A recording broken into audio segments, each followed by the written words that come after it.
wait. Okay, we live now, but you don't like it? You don't feel? You don't feel it?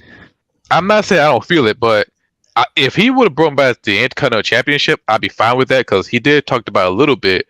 Mm, However, it's a UK title, and I've seen somebody made that design before in the W2K series, right. but it fit his character because he's part of the United Elite, and I don't hate it. It just give me an idea to make my own title, the Carolina title, but I dig it. I say I dig it. Much better than seeing Punk spray paint and shit. Oh, disrespectful bastard. Yes. But I like it. I dig it. It was a shock for me if we changed the title because I thought the Intercontinental Championship would be much better. However, I dig it. I love it. And the question is, if you do lose it, will the title go back to the IWGP United States title or stay remaining as its the UK title? You Because it know would what be I think weird it as should hell. do? I think Mhm. I think it should go to whoever the nationality is. We should make that instead of calling we could call that the IWG version of the international title, where whoever wins it, instead of how WWE changed your little symbol side plate, you change the center of your flag. If an American wins it, he put the flag. He put the American flag. If the UK guy win it, UK guy, Australian, hell, Japan. You know, if we're not gonna bring Just back for the the Intercontinental links on the title, title. right? If we're not gonna bring back the Intercontinental title, which that's what we all thought, because he did say, but he also did say he loves that belt. He just think he need to take that flag off. He like I'm not American. He like I'm more American than the next Japanese wrestler. So he like I'm not American either. And it's not think about it. It's not even that many Japanese wrestlers that actually won that title. Okay, Right, you do realize Tanahashi. I'm about to say if you do realize a black man won a title from Africa, Hey, you will. hey, I'll buy that shit in a heartbeat. Okay, so you gonna put an Africa title called the IWGP Africa. No, it's gonna be called international. It's gonna be their Okay, version of international. You just put your flag on there. okay, that probably makes sense.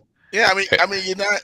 Yeah, you're not. Yeah, like you just said, you're not gonna say the IWGP Africa title. I mean, they do. They go to doing that, but that don't even make sense. You know, I would laugh my ass off. We could do a one whole hour that's show of IWGP Africa. hey. I'm gonna Hey, say, you I'm know, gonna this that's the woke episode. Because uh, I see you. I see you. I yeah, see you. Well, I Look, mean, man, double Canada. when I saw it, I was like, holy shit! And the fact that I know this is the pre-show, and we go talk about the final night because I'm watching the finals now. I know who won, thanks to shout out to Derek. But I was always in Philly. I'm not trying to drive and watch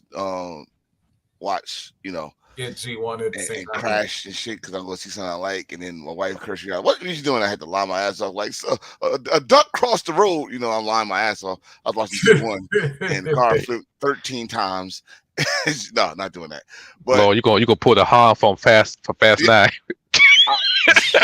bro, bro. But but I'm digging. I'm digging two things about New Japan today that they are, and this is the pro. I mean, if this is the pre-show, I'm about to do my smoke now. Whoa, This whoa, is the whoa, whoa. pro. Wait. Let's do the show right now because it's Is six this oh start? two. Yeah. Okay, Yes. okay, cool, cool, All right, cool. let's do it right now. And here we go.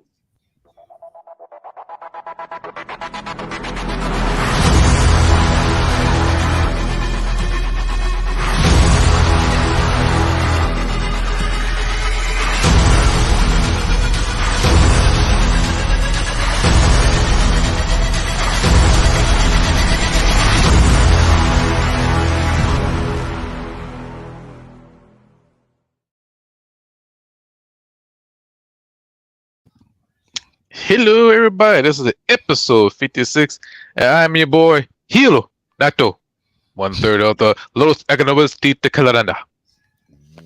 What? Damn, I should have It's changed my crazy. shit. I actually understood that somehow.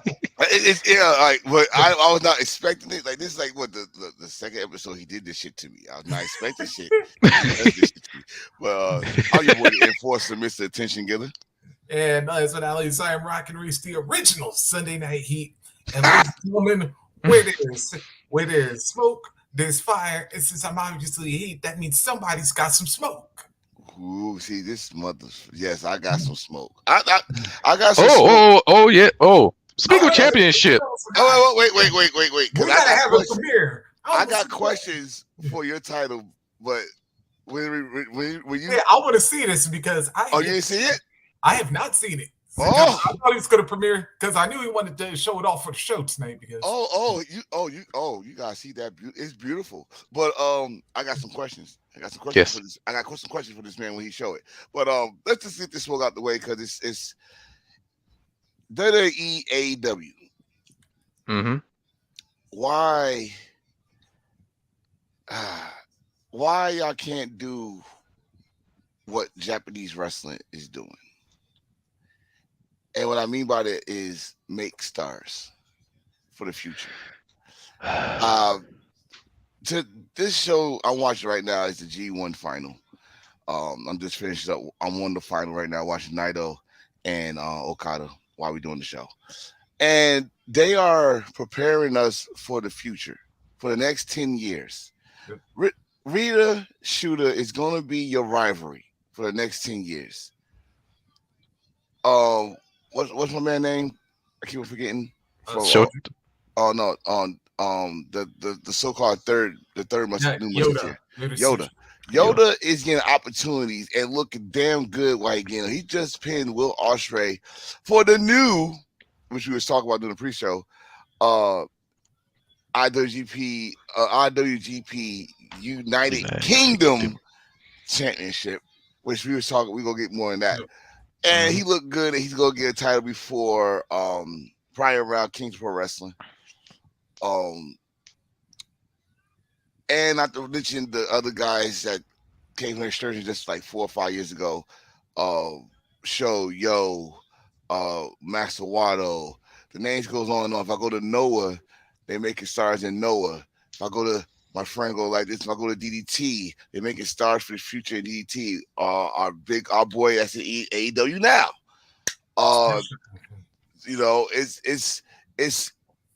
It's killing me, and I just had this with Hips Flight Podcast, a guy, shout out, I'm gonna give him a shout out because he actually stand his ground, stand his 10 toes down, double K. But it's sad that people think like that at the same time, that we need to bring the nostalgia act. No, we need to fucking bring the future of these damn wrestling companies. You can't hold on. I'm sorry. I'm gonna keep it real. I don't want to see a 60-year-old Sting. Y'all realize we almost saw this man decapitate himself. Yep. And I mean, how many episodes I said on this podcast alone that one day him jumping off his shit is gonna cost him. And the bad thing is, it was off of a normal fucking area, not no fucking balcony. It was off of no area. He almost fucked his damn neck up, fucked his jaw up. Of course, he had he missed some time there. And now you got this man wrestling in the UK in a coffee match, and you know he's going to do something stupid. Here we are here. The spirit of New Jack is going to jump and sting. The spirit of New Jack is going to jump and sting. Do you hear me? If you're a New Jack fan, you know where I'm going with this. Okay. I don't know where Wembley he gonna jump, but I don't know where the hell you're gonna jump off Wembley though. Him and Darby gonna find a way. They gonna find a way. Okay. But I will say, okay, I'm gonna let you finish, but I'm gonna give a special shout out. Family Meeting Podcast, Walker, Bees, James Nappy, Tori. Shout out to y'all. Thanks for the love. Also, shout out for the Wolfpack Podcast. Shout out for Heal for Life. Us embrace your thirst. We changing the world. Yes, Big Nap, Reese, you remember him? Big Nap, former member, still a brother, still a good brother. Hill for Life Podcast is when I first met him. Love what they doing over there. They talk about hip hop and wrestling, two combinations that's which in our culture. So love it. Keep it going, fellas. But I'm back to my smoke here. Yeah, yeah. We gotta move over, man. I don't want. Yes, I was just about to get to that, Derek. I Yeah. was about to get to that. I don't want to see. I'm not sound like real when I say this, but I don't want to see Jeff Jarrett against Jeff Hardy. This is not TNA. Fucking 10, 15 years ago, Or even 20. Yeah. or 20 years ago. I don't want to see that shit. I'm sorry. A death match. That's what it was. A Texas Chainsaw Death Death Match. match. Yeah. I Kiss was. my ass. If you're gonna give me a Texas date, if you're gonna give me somebody, give me I don't know, find a way to get Matt Cardona against fucking pizza cutter himself, Nick Gage. Yeah. Nick Gage. Maybe I might be interested. I don't want to see because at the same time you're giving this man another reason. I'm talking about Jeff Hardy, a reason to pop a pill because y'all gonna go hard. No, don't drop flat because everybody knows exactly how I feel about this shit. Let him do normal matches. Let him help make stars. That's why I'm actually on Matt Hardy's side. Like, yo, he's not trying to win matches. He's trying to make stars. Just like Phil is trying to get in good graces with the locker room by losing a lot these days, or find a way to lose and make it look good like he did last night. So You know what? I, You I'm did just you said the magic word "go hard," in which there's a topic as well. yeah. But I'm I, I'm let you go but ahead. then you got WWE, which I don't know who. We all know who did it. I'm thinking they switching shows here. I think like Monday was a straight up AAA show. We all gonna agree with that. It was a AAA show, but Friday was a Vince show. Who the hell made that call to make Rey Mysterio? Not like he needs it. Yeah. He just went in the Hall of Fame. He don't need no fucking belt unless you're doing a story base. If I see a story base with Escobar and then leave Ray, Yeah. then cool. I still don't think they need a title. I still need a title. It's like a mentor versus student shit. You want to get out their shadow. The only way to get out your shadow if I beat you. You don't need no title. If everybody's a martial arts fan, you know the master student thing, it works still to this day. Yep. I mean, we gotta I've build also been for. hearing rumors that they're gonna do like something with Ray and Dominic now. I, They're both champions.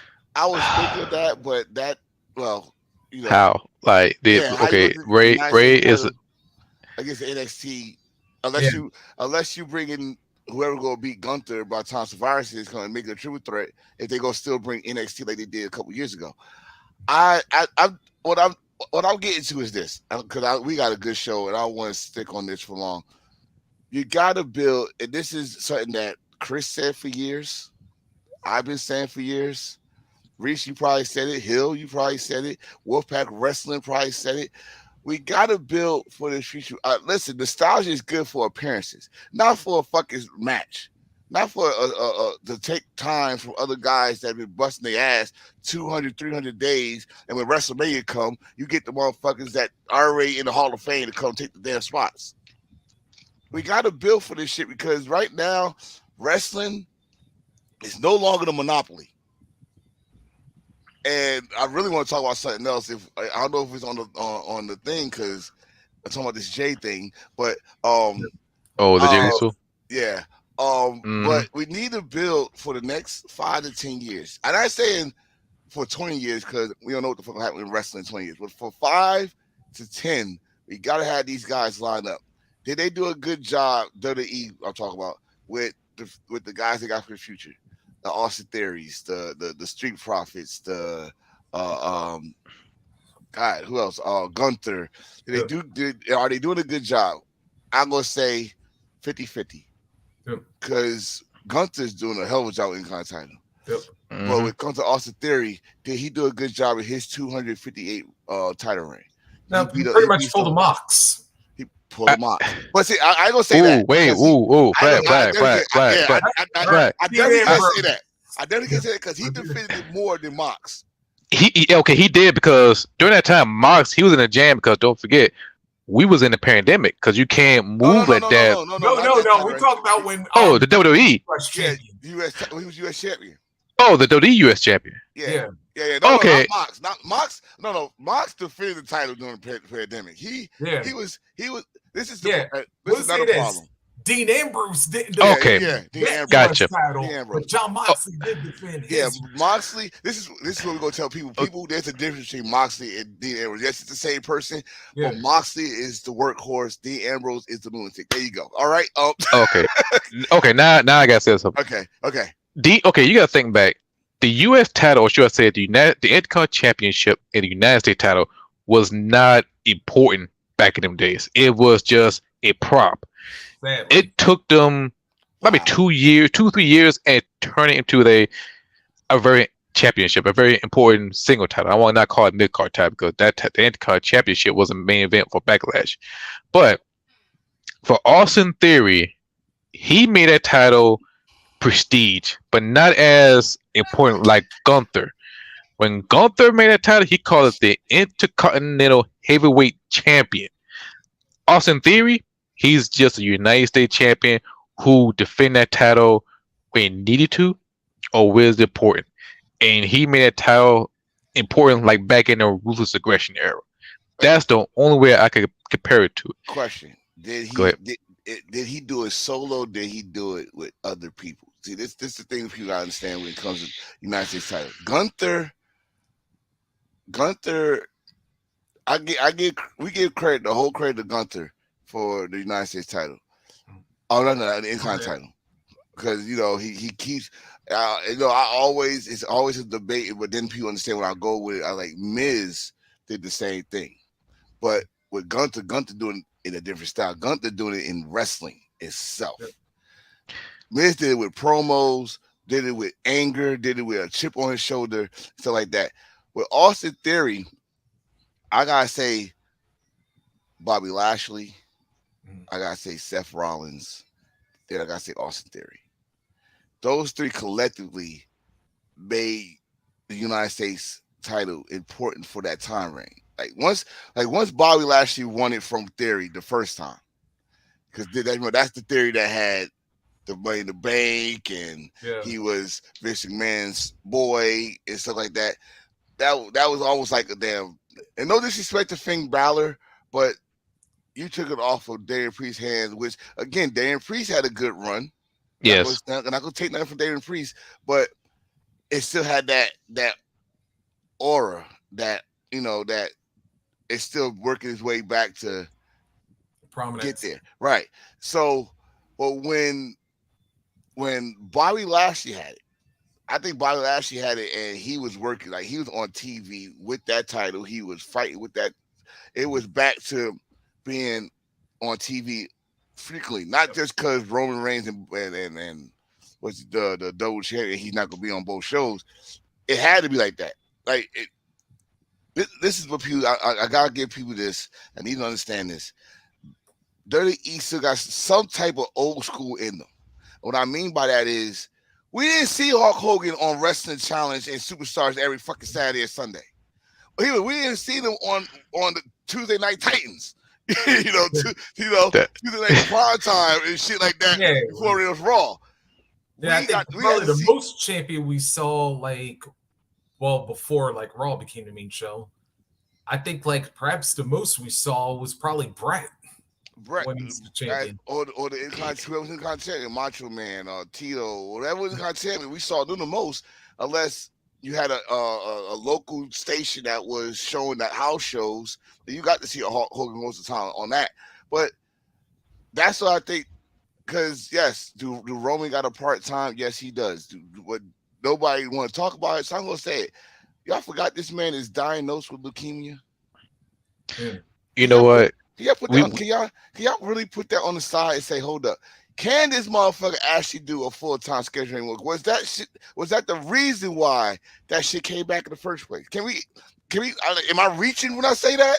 Before I I mean, go, you're not reaching. You jumping up the top rope like AJ Styles in the X Division title match. Okay, But okay. I'll go with that I because like you that. talk yeah, about I no, like no. that. I'll go hey, with that because you talk about how AJ jumped off that rope on this Friday. I mean, god damn, you show your age, yeah. AJ. You're not phenomenal. You're not phenomenal Yeah. right there. Hold up, now he's our Michael Jordan, but the Washington Wizard edition. Oh wow, But you disrespectful.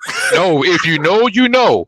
Hey, But no, for real. hey, we but like Mike, but yeah, I got to side with Hill on that one. I yeah, love Mike too, but yeah, that wizard, those wizard days were some dark clouds over me with my sneakers. Like, Yeah. you know, Bill, you stop it. You're a collector fan. But shit. but for Roman Reigns with leukemia, yes, it popped up sometimes. But with his schedule, it's more flexible, and he could do whatever he want to do. Why? Because he earned that. Why? Because they made the fans care for WWE, just like how CM Punk made the fans care for WWE. Two different scenario. If you gotta think about this, and I know we drifting around this shit like Fast and Furious. If you think back when CM Punk did a pipe bomb, the only time people care about WWE is somebody got released, a wrestler slapped the fans in the mouth, or somebody died. But after CM Punk dropped the pipe bomb, all eyes on WWE, see what they're going to do. They care, and they run with it. Same thing with Roman Reigns. People sort of care, but not that much until the pandemic hit. And we watching the Thunderdome. And once we pay more attention we pay more attention with them with the Thunderdome, in which to me, best era, everybody cared. Everybody invested. It was a clear storyline. Roman Reigns did what he had to do to make the storyline great, make the match more storytelling, and people enjoyed it. And after that, what's the big payoff? Hey, we're gonna give you a contract because you helped us out through the pandemic.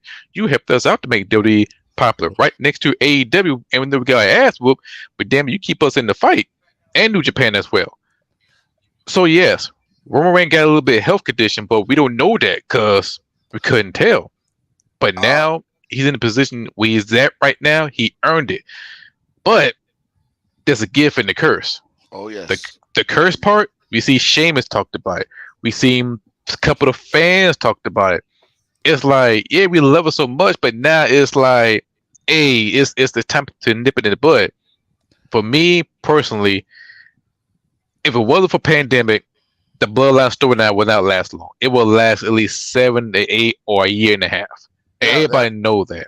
I'm gonna say it now before I go agree with that one too. But shout out to Mel Walker. What up, Ziggy?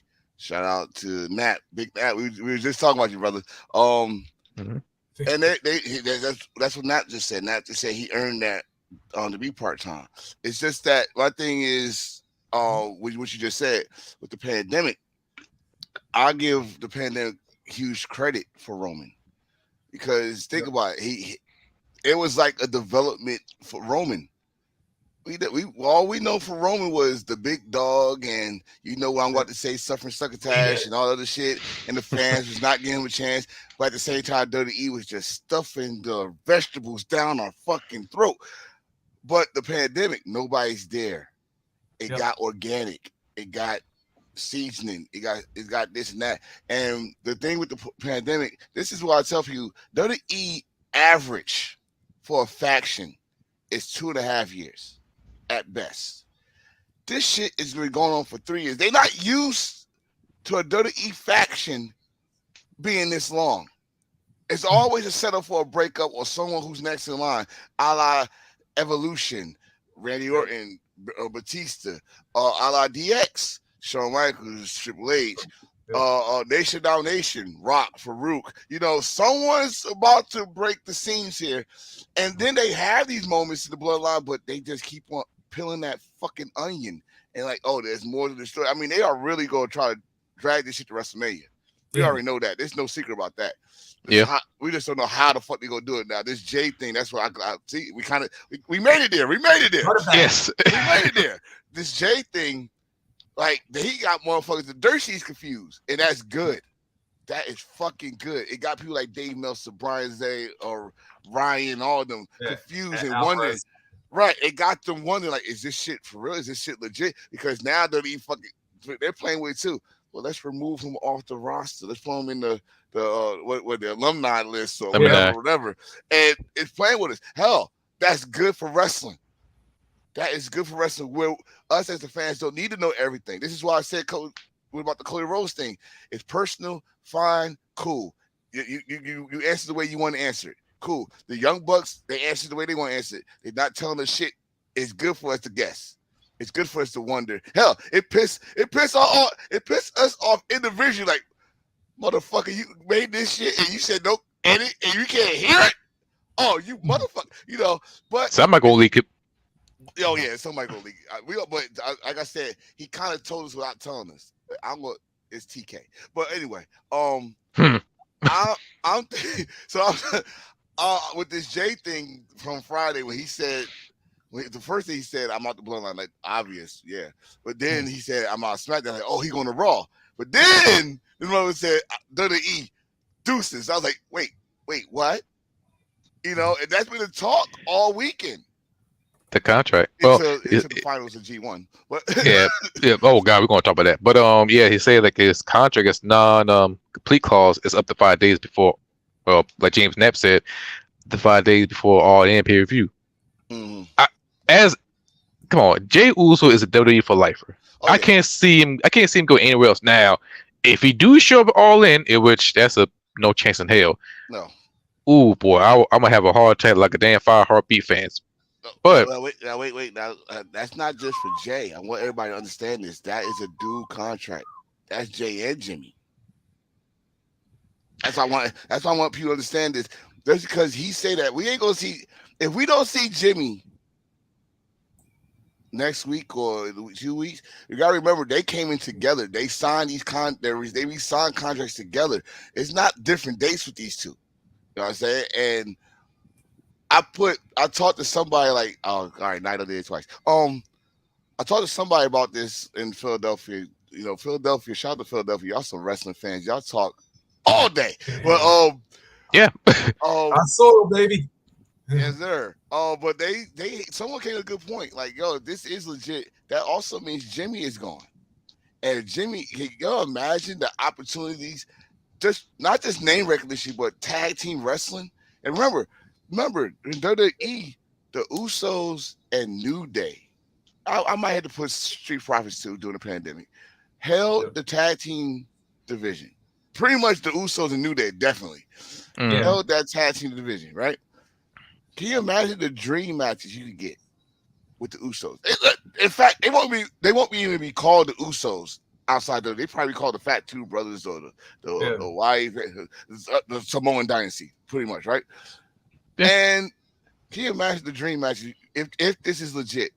Because I like I like saying that. If you hear it in my voice or you see my body language, I'm giddy when I say if because we don't really know what's going on. And again, that is great for wrestling. I miss those days. When y'all motherfuckers, I know whoever watching know what I'm about to say. When y'all got your ass for call those damn 900 numbers to talk to Mean Gene, and Mean Gene gets you the fucking scoop, or Joey Styles, like he's gonna tell you some shit.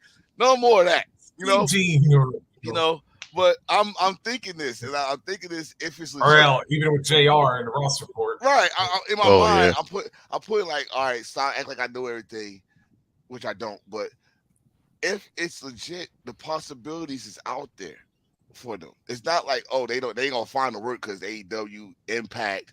Hell, they can go to the Indies and cook it in Indies too, because hey, indie wrestling is cooking, people. If y'all don't know, Oh, right? they've been cooking for a long Right. time. They can go to Japan. Their name is their family legacy is in Japan too. So it's opportunities, but we know they're not going nowhere. This Yeah. like I said, this shit is going to drag on to WrestleMania. But I just putting the if out there. The what if. We do what ifs on here, people. Just let y'all know. We do a lot of Mm. what ifs. We are fans, goddamn it. So, oh, I liked it. I liked it because it was something to talk about into the G1, something else to talk about and stuff like that. WWE, like I said, they are going to milk this fucker for a while. Second thing I do want to talk about in that situation is Roman Reigns did not show no injury. Roman Reigns took not one, but 2 super kicks and 2 spears. I don't see nothing wrong with him. So don't give me that. Oh, he injured shit. This motherfucker. Y'all just give him No. an excuse to miss a couple months. Just say that. Just say it. Just say it. Yeah. Right? Let's yeah, because it damn sure. Yeah, because if it damn sure wasn't his jaw. Yeah. Yeah. Oh no, Yeah. But no, no. also I want to think throw something else with Roman. that one too. Roman got a face. Roman got a face that you just want to super kick. Hell, I want to super kick him now. Shit, my leg. I don't think I Yeah, can go that that's far like up. he got that I- Lloyd's. He got that Lloyd's policy on that face, man. Because right. Like I mean, and, talk about 50 years of hip hop and wrestling. I swear, if anybody got a TikTok and want to do this, you can take credit for it. I don't care, but Can I Kick It would be a perfect song if you could do a damn fucking compilation of Roman Reigns getting super kicked by the damn Usos. I'm just saying. yeah, matter of fact, you can throw that with almost anybody. Just have like throughout the years, Shawn Michaels giving some chin music, the Young Bucks having a super kick party, Man, yeah, Usos Mm, doing that'd be solo or double super kicks. Yeah, I'm just that, saying it's his face is just kickable. my goddamn. yeah, Kickable, Kickable. punchable. No, punchable is Dominic. Punchable is yeah. Dominic. That's the face I just want to punch and have him like handcuffed to the turnbuckle and just go off. Just keep punching it. But that's what You one violent black man. Why the hell you gonna push that? sir, I was in Philadelphia for a whole Yeah, you day. gotta Leave me say like, alone. damn. I was in Philadelphia a whole day. I drove past fucking the Well, world see, famous. Philly will make you a Mm. violent man. Exactly. They boo Santa Claus. They boo Santa Claus. So if you try to say if I go if oh yeah that too if you try to say if I go in Philadelphia I'm be the angriest black thirsty jack all you see me with a custom made airbrush design with chair. Carmichael X. No, you gonna turn to Carmichael X. You gonna have a chair, and you gonna say, and someone gonna look at you like, "Well, I can't walk the street because I'm black." You gonna New ECW, New Jack, yeah, all of them put together at the same time. I just watched. Congratulations to Naito again. Yep. G1 final winner. Yep. Like I said, Big Derek already revealed it for me, but I had to watch it. But yeah, let's get into it though. Yeah, let's get into we the got G1. a Let's get lot into to G1. unpack with that G1. Y'all ain't gonna see the beautiful gold. Oh wait! Let him reveal this. Okay, I go. do got a question for him. Let him reveal this. Go ahead. I thought you already did that by the time Tone was going off on his rant. Where Going is off he? on the stroke. Oh, you want to see it? Yes. Let's do this now. All right. Well, before I show us time, I'm gonna tell a story about a little boy from the stop. But anyway, He wants to go black. That's what the police in the beginning. all right. So I ain't got your face with me. But God damn it. See, want me to Photoshop him do the point? no, I wish I had a stand. I wish I had a stand to show it. But anyway, unveil with the red carpet or the red thing. So here it is. Triple H cardboard cutouts. Oh, hey. So this is my question. This is my question to this belt. Like I said, I do love it. He gave me ideas because WWE, we can't get the Snoop Dogg belt. So this man said, "Fuck your belt. I'm gonna make my own." And Look at wait. Hey, He got that first Thursday. Yes, sir. Yeah, we got our own title, place. Yeah, we got our own title. yes, and Let's get the other side plate. this thing is heavy. It's like 18 pounds. Yeah. Shout out to He got a Belt. solid goal too there, by the way. Shout out to Beltman. Oh yeah, Belts man. Beltsman who made that belt. Belts, man. So my question is this to you, Mr. Hill Carmichael, Mr. Thirsty Jack. Thirsty Jack logo. Side plate. Why the WWE logo? You're mute. You're mute. I can't hear you. Take the mute off. There you go. I heard a little bit. Okay. There you go. There You hear me? Yeah. Right. Why the WWE logo? Why we couldn't get like a Thirsty Jack? I don't know. Or embrace the thirst in the middle of that. Explain At that time, I like fuck it, I'm quit my old damn Snoop Dogg tie because it was much better. So when I saw it, I said, you know what, let me get this one and just like threw it up there. And I want to be my own version of Roman Reigns because I got the Supreme title. So it make more sense create my own version of the undisputed title. And speaking of the undisputed title, you know the image I show you on the chat. Yeah. I Yeah. saw that one. I like, you know what? That's gonna be my next one. But this time without the WWE logo. I, I, I'm waiting. I'm waiting for. You know, like I said, man.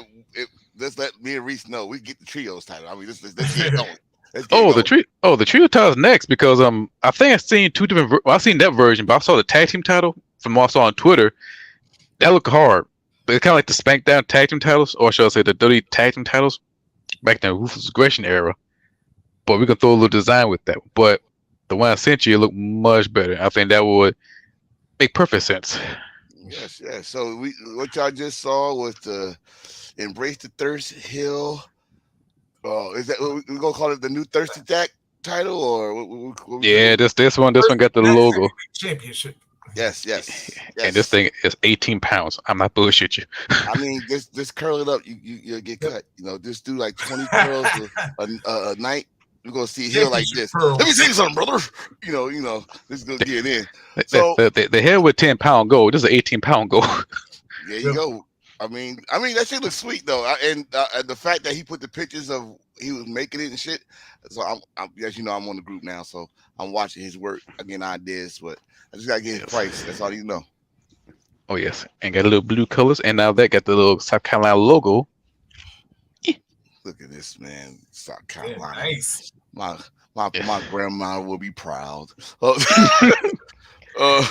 right, so let's get All right. to G1. Yes. Oh, Lordy. G1. Where to begin? All right, so we got to jump back. All right, so we got to jump in the Wayback Machine here a little bit for this one. Really? So we had 2 blocks that were already set, but there were 2 more left to go. And yeah, unfortunately, somebody could not get himself out of Enforcer's doghouse, but that was expected. Yeah. Tomatonga, what that is. Yeah. Sorry, age. You can't get. Yeah. It's like the Dallas Cowboys. It's never your year. But and you know what? And he added more shit to my doghouse because now it seems like he's gonna be going against Eddie Kingston for the damn never open strong title. Because Eddie Kingston came out and whooped his ass today. And so they're gonna work that in. Oh, if they let him beat Eddie, I'm gonna be very pissed off. Ooh. Wait, But- flag. Where's my damn flag? If they let him beat Eddie, I'm gonna be pissed off. But at the same time, I understand because Eddie got to come back and beat Claudio's ass. So, Yeah, my damn flag. Oh, there it is. Yeah. There we go. Why you got Let me those do it. flag? Because if you know if Aaron defeat Eddie Kingston, you know we can see your boy pop up in AEW eventually. Oh, Aaron Hernandez. listen. At this time, who don't pop up at AEW? True. It's like they let anybody in, and either they get a tryout. Yeah, they trust me, it's coming. I'm feeling it. I'm feeling some pheromones coming on TNT. Not TBS Or because TBS, the Superstation got I- the Superstation got standards. So Bullshit. they want to go We TNT. need that TNT baby. let loose. Yeah. Wait a minute. I know somebody else who's never been on AEW yet. Oh, Tokyo Pimp. And we That's all know true. why. if Tokyo Pimp come in there, he best to bring Peter. And If he you come in just- there, the if he reason come in why there he without ain't Peter, on if he come in there without Peter, he's gonna get an angry tweet from me. Oh no, you just said the reason why he ain't gonna be on AEW. She got Peter. Wait a Peter minute. got- she They got may come- be on a pay-per-view. Man, listen. I'm letting the world know that Tokyo Pimp. I will be his number one fan. He bring. I mean, I'm already a fan, but I'll be his number one fan. He bring Peter to AEW, and she got dressed exactly how she dressed in Japan.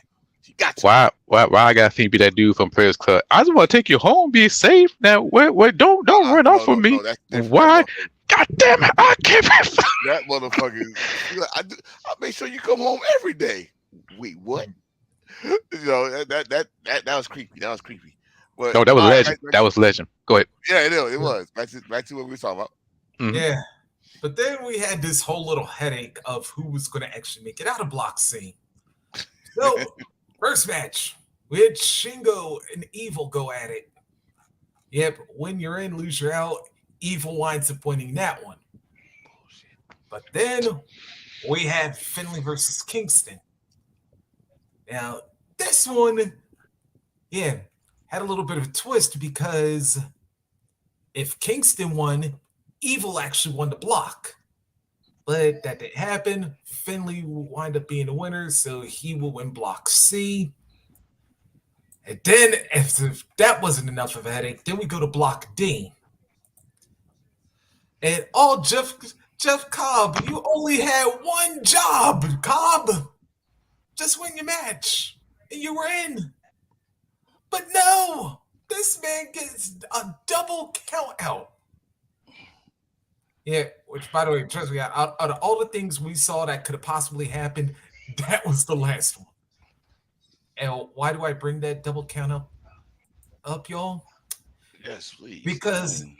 Naito would beat the Ace, ZSG would be a Goto, and now Naito would win Block D.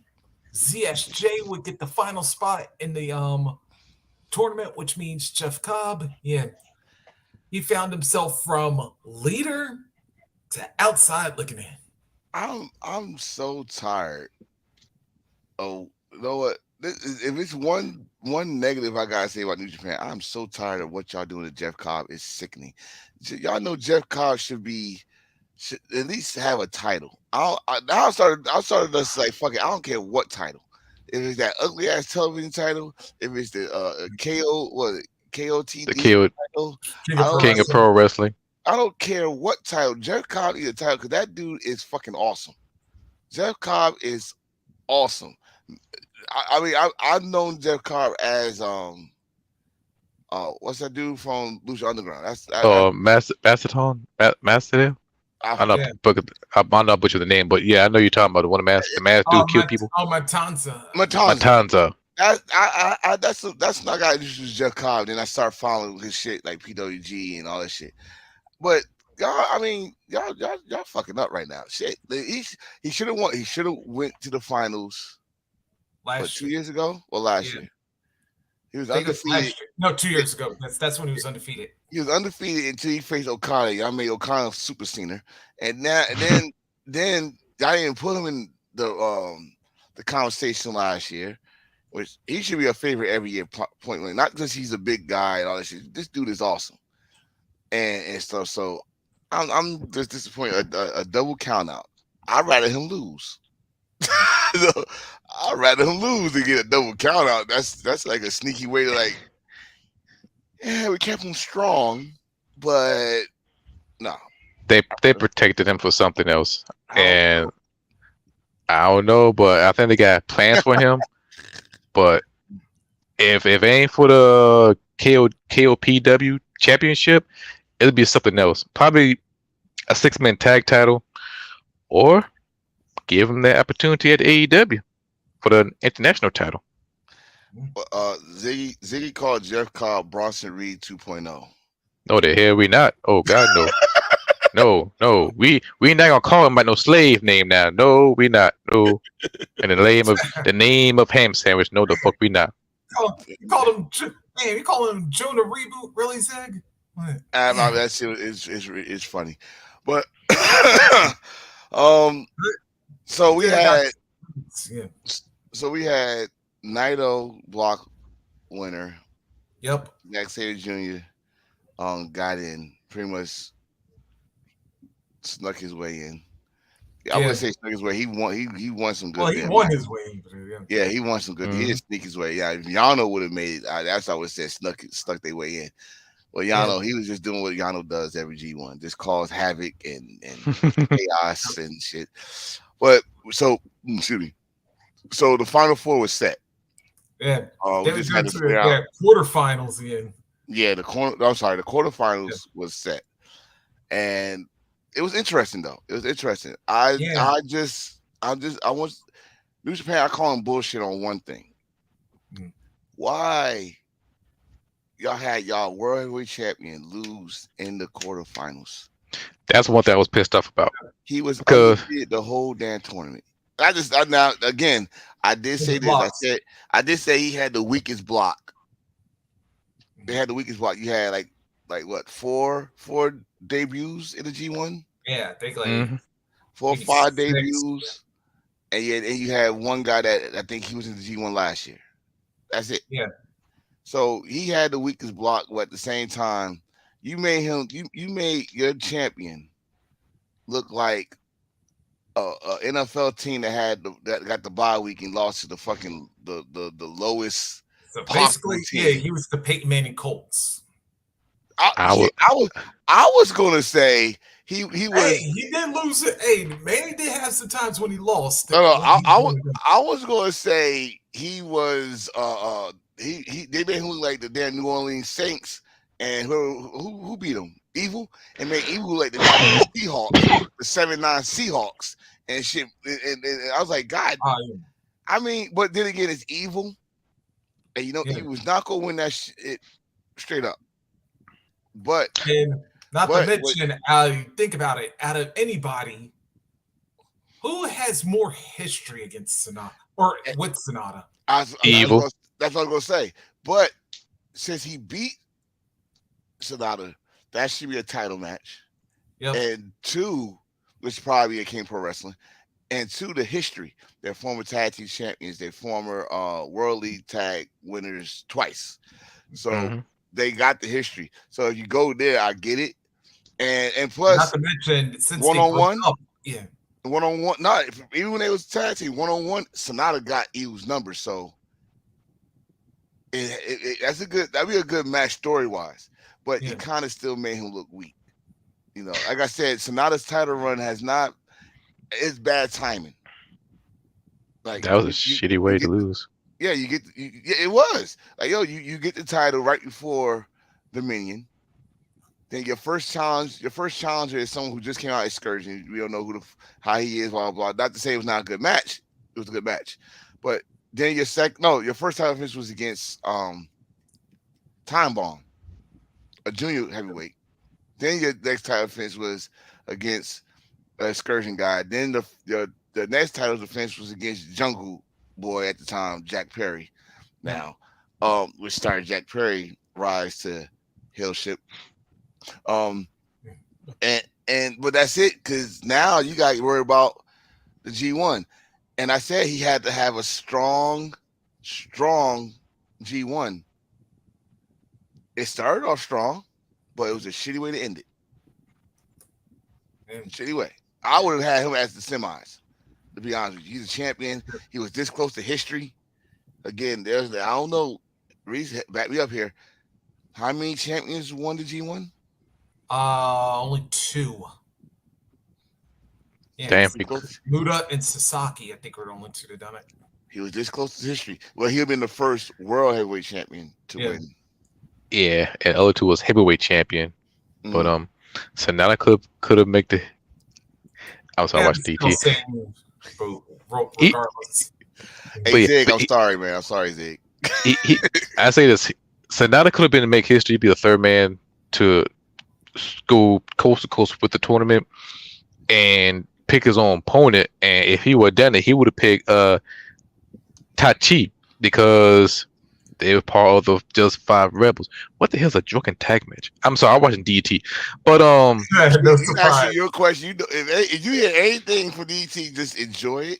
You learn. Yep. Don't ask no questions. Just enjoy it. You know better than but that. Yeah. but but I was disappointed because Sonata could have made history, and I was still pissed off that my boy Tamatonga did not go to the fucking final. Well, I'm going to And tell you why. I'm going to tell you why. His brother's back. Yep. His brother's back. So guess what? But he's still going for that never openweight title. But his brother's back. That's one. And then they got a chance for history. All three brothers win the 6-man never openweight title. That That uh, I go for that. I mean, listen, those belts first family. finally, those belts finally looking good. Remember when they first came out? It was fucking past hot Hot pot- potato. Yeah, I Like, don't mind. I don't mind a little bit hot potato. oh, hey, with some butter. this, Hey, come on now. this So, is yeah, not very. but I mean, my wife eating in front of me. I'm hungry. But um, but uh, but now I think the team that started off with Suzuki Goon that had good title Yep. runs with the or those. I was like Lij actually had good evil, Bushi and was it Sonata? I think it was Sonata. They Yeah, had good title runs with him, and now they started to do some damage. And now look who got him. Okada. Okada, Yeah, your man, your face. He got Tanahashi, Tanahashi, the ace. Ishii. Ishii, the MVP. That's right, the MVP. The goddamn gateway. Right, no neck, no time for no shit. All right, Ishii. Um, so those belts mean I think if you add God, it looked like they embracing fucking got that ELP too. Yep. Oh Oh shit. yeah. Oh shit. Yeah. So for the record, yeah, it was Bushi, Evil, Sonata for Uh-huh. three of them, and then the last ring they had was Bushi, Evil, and Shingo. Okay. Okay. And I know Suzuki I think had the longest reign with them. I think. Uh, No. I'm sorry. House of Torture had the long, like one of the longest reigns. But yeah. like I saying, the belts is not hot potato one. Now you're really fighting for them.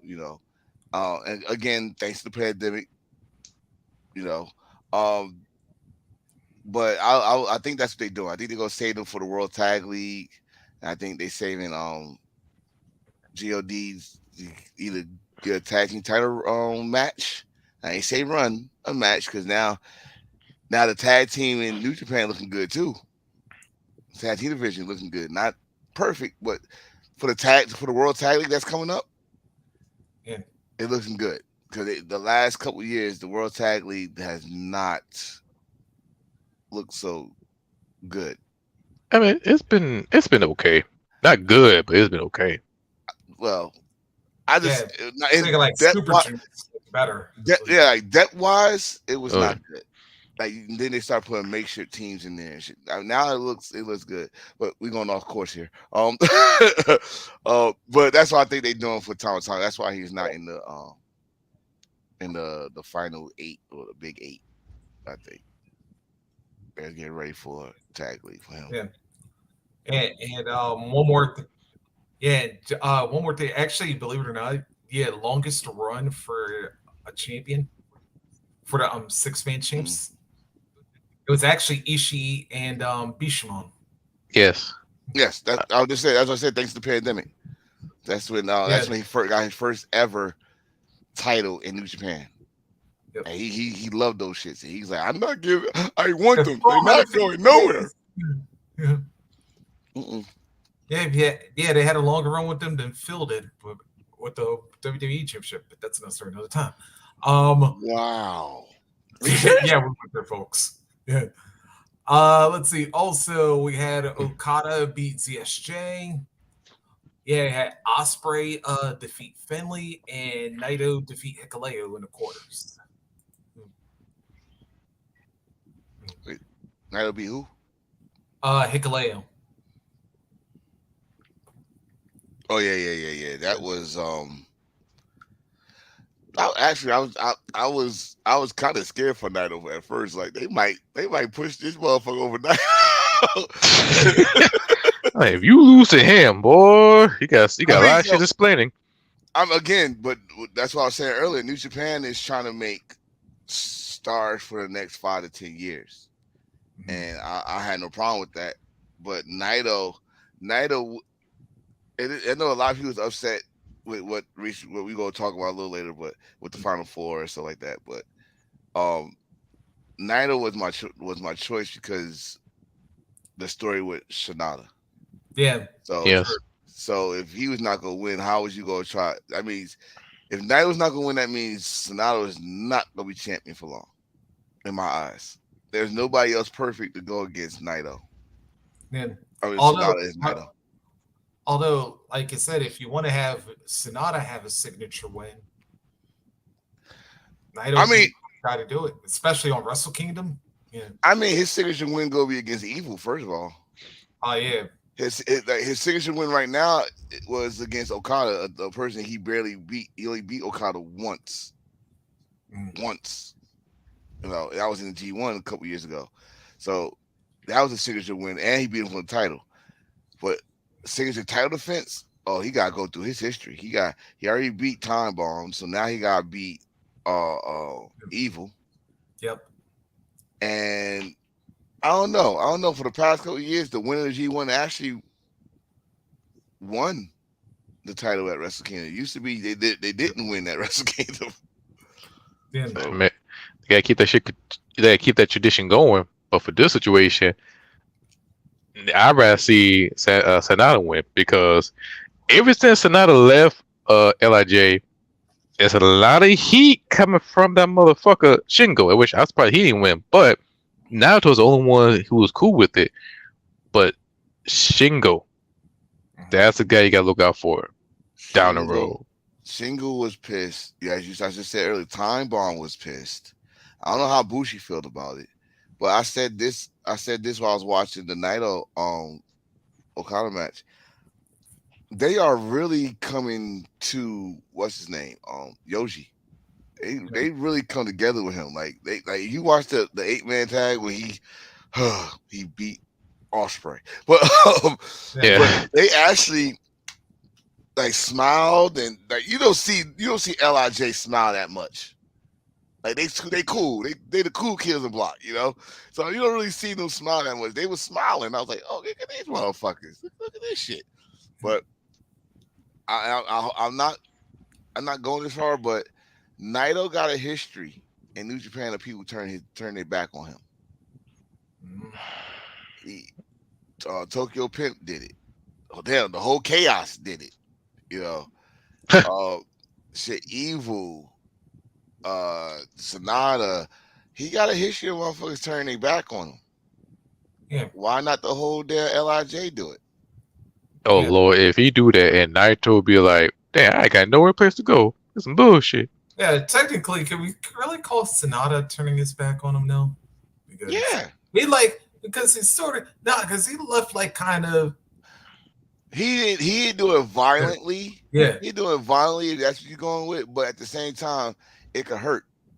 Yeah. But at Hey, least he listen. was upfront about. I was trying to think. No, That no, was the word I was thinking about. no. He wasn't upfront about it because we was all caught by surprise when he did it. And you saw they looked at him like, nigga, what? you know, I but that could be a wound we don't see because you got to remember. And I said this privately. Excuse me. I said it privately to someone that Naito, the history between Naito and Sonata goes back further than people think. They think, oh, because he belonged to New Japan. No, it was a time when Naito used to freelance outside Japan, and he wrestled at Wrestle One. I And remember that. he faced Sonata. This go like they was smooth. They had chemistry in the ring, and I think somebody probably saw that shit. Like, you know what? This could put some butts in the seats of Wrestle Kingdom if we make the story right. And he left. Like I said, he left. Naito brought him in. If it wasn't for Sonata, Naito would not have a first title reign. If you remember that with the belt, the first time he tossed the belt in there and stuff like that. It was Naito. It was Sonata. So Sonata. He brought Sonata in. Sonata helped him get his first title reign and beat Okada. And history was made. Not to mention they are former tag team champions. They got chemistry out the yin yang. They both smooth as hell. And it hurt. It probably hurt Naito because Naito ain't gonna tell you he hurt. Naito gonna just act cool with it, do this with it.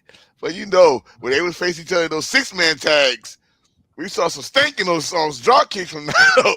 Like, the Cameron, the Cameron move he does in the corner. Mm-hmm. When the fuck he ever stopped in midair and landed his feet, smack you in the face, and then drop kick you? Lord, it's been a long time. That's But hatred. That's hatred. So and why I got a feeling that Tetsuya Naito will be like the Davis Ruffers of the Lij if they get turned if they turn them back on him. I swear to God, if that happens, I'm putting that immediately after. Y'all ain't shit without me.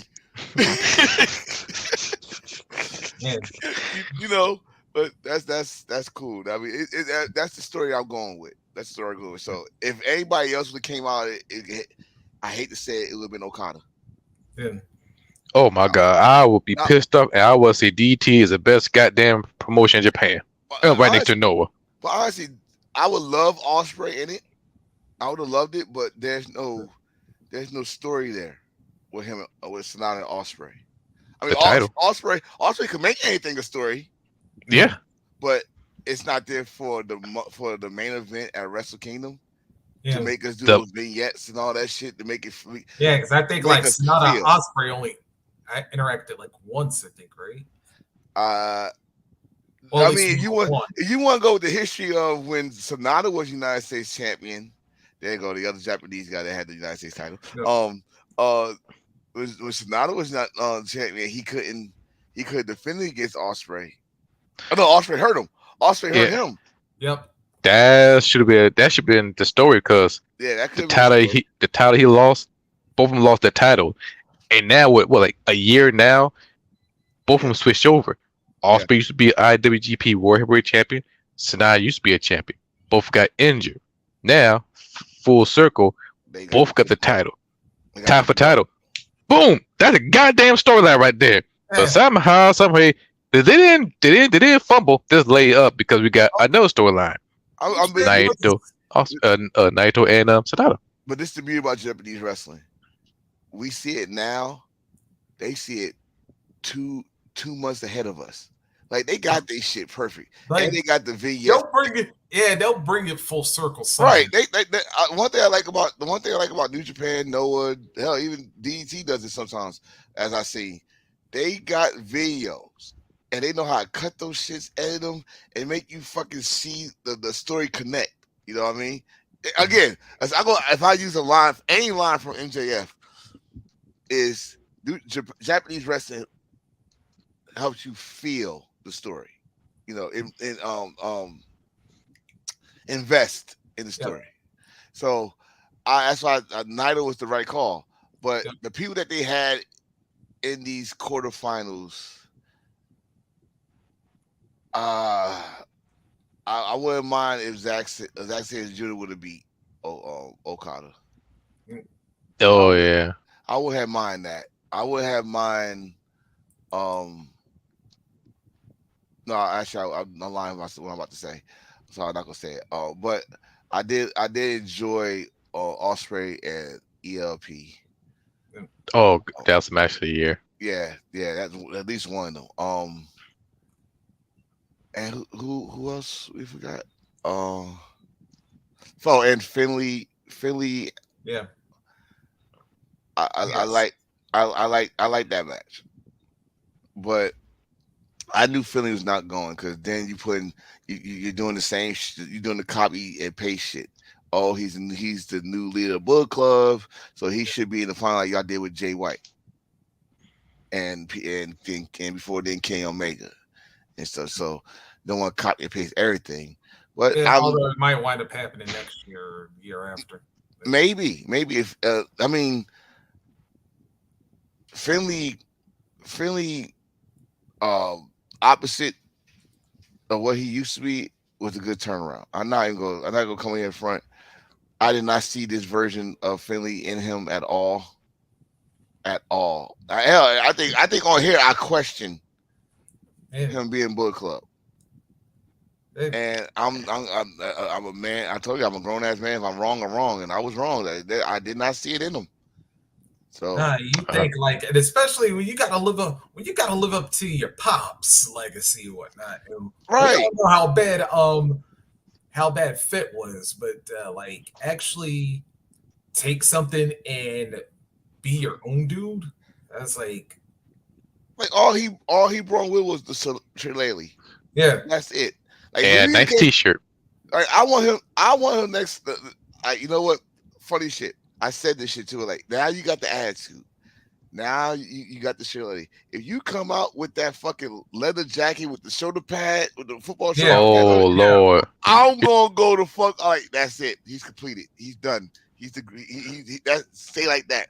Your father would be proud. In fact, I wouldn't be surprised if his father is over there. Like he do Yeah, what Belfast Tamatanga Bruiser 2.0. he do what Tamatanga used to do with Haku.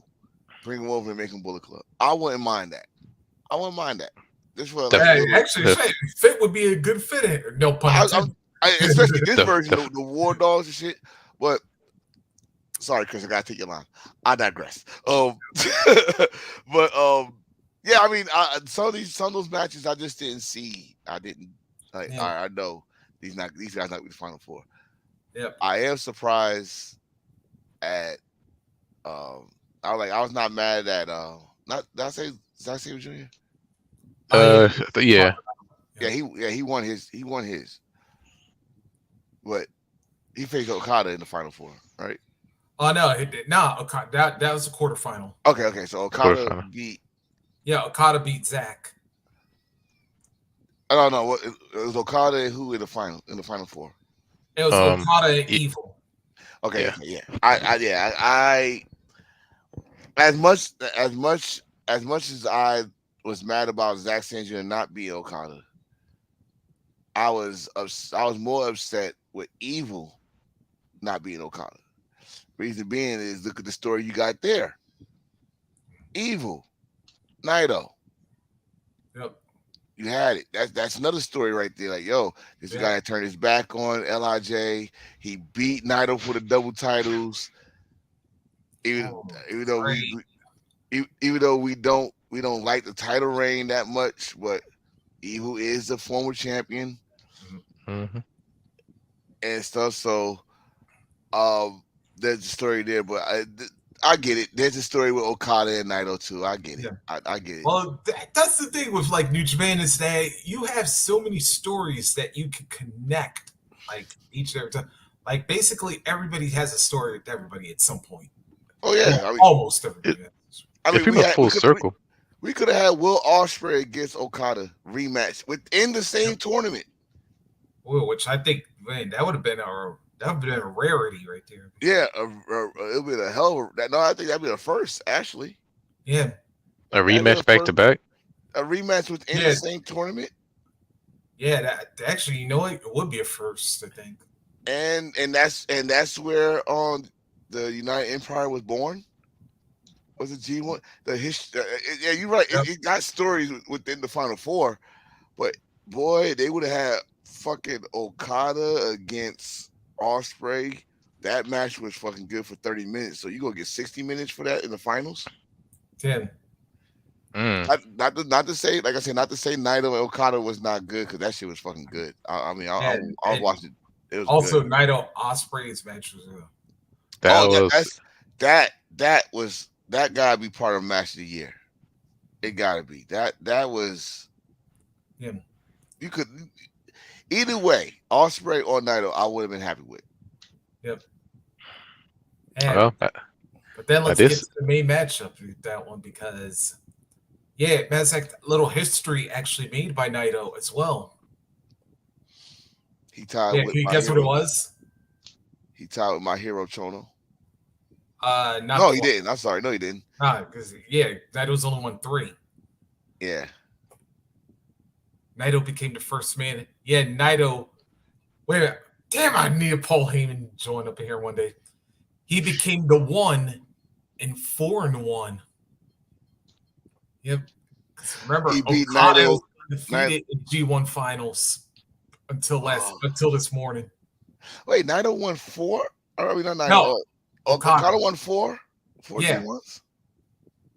Oh, yeah. You know what? I keep on thinking about the damn one Ibushi. The yeah, Kota Ibushi one. oh yeah, that was he hurt his yes, shoulder. Yeah, because he was not supposed to win. In fact, Kota Ibushi was supposed to win the one, but yeah, they had to change plans. But yeah, that's cool. I mean, that's cool. I mean, 'cause I guess that's why now I know why everybody said Okada was favored to win this shit because yeah, he had not lost a G1 final. yep. But I mean, And not to mention, actually, a bonus factor here. Notice the second time Naito's beaten a defending champion in the finals. yes, he beat Kenny. Yep. Ain't that some shit? Yeah. He So beat actually, Kenny. double history for Naito. I mean, Naito. But my thing with Naito is one of those wrestlers that don't need the belt, Yeah. right? So that's what made me think he's not winning at Wrestle Kingdom. Mhm. Like this dude been MVP what 2, 3 times without the belt. Yep. Japanese wrestling over there, they got the MVP thing. But Yep. I, I, like I said, I am not mad at this decision. Mhm. I love the match, But and that's but they remember that Naito, yeah, he doesn't exactly have a clear path to Wrestle Kingdom either, because let's not forget Jeff Cobb already got in his face directly after he won. Jeff Cobb will be facing Naito at Kings of Pro Wrestling. That contract is on the line. Yeah. Who Yeah, else he beat ain't. Naito? Well, don't forget before Cobb and Naito, remember Haste also beat Naito as well, so they'll probably do that match first. That's probably what's that power struggle? Yeah. They probably do that power struggle. So I mean, Naito lost what 2 matches or 3? Yeah, two. So those are two matches he got. Sonata like he only gonna have one match, which is evil. But then again, he eh, go defend the title against the Impact wrestler, I think. Yes, he going to Impact, but he'll come with that. He can't, but he gonna come without Oh his yeah, title Emergence because next Evil stole that shit. time. And Evil.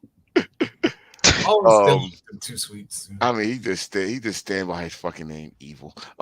So yeah, so we already know that match gonna happen at Kings Pro Wrestling. I Yeah, we already like. they better book both of them at the same I book. mean, the one thing you love about the final of the G1 is they already set the matches for the King Pro Wrestling. Yep. Yeah, I was I, about to say, yeah, have Cobb and Naito versus Cobb and Naito as your semi main event, and then Sonata Evil's your main event. Boom, there you go. and man, and don't forget this. Okada could get a rematch, even though he lost Yep. as a runner-up. He could still challenge for that contract. So Naito might have 3 matches. Really. I'm just Mm. saying, just saying. Well, I got a feeling it'd be a triple threat match with Evil, Sonata, and Naito. Oh God, Oh Lord. but it is only one night for Wrestle Kingdom. So Yeah. Oh, no more oh yeah. 2 nights. It's a one night, 2 night. It's one. It was one night this year. Cause So if they do, So if they do one night, you gotta find a way to make that true threat match. You gotta find a very make sensible way that to be a true threat match.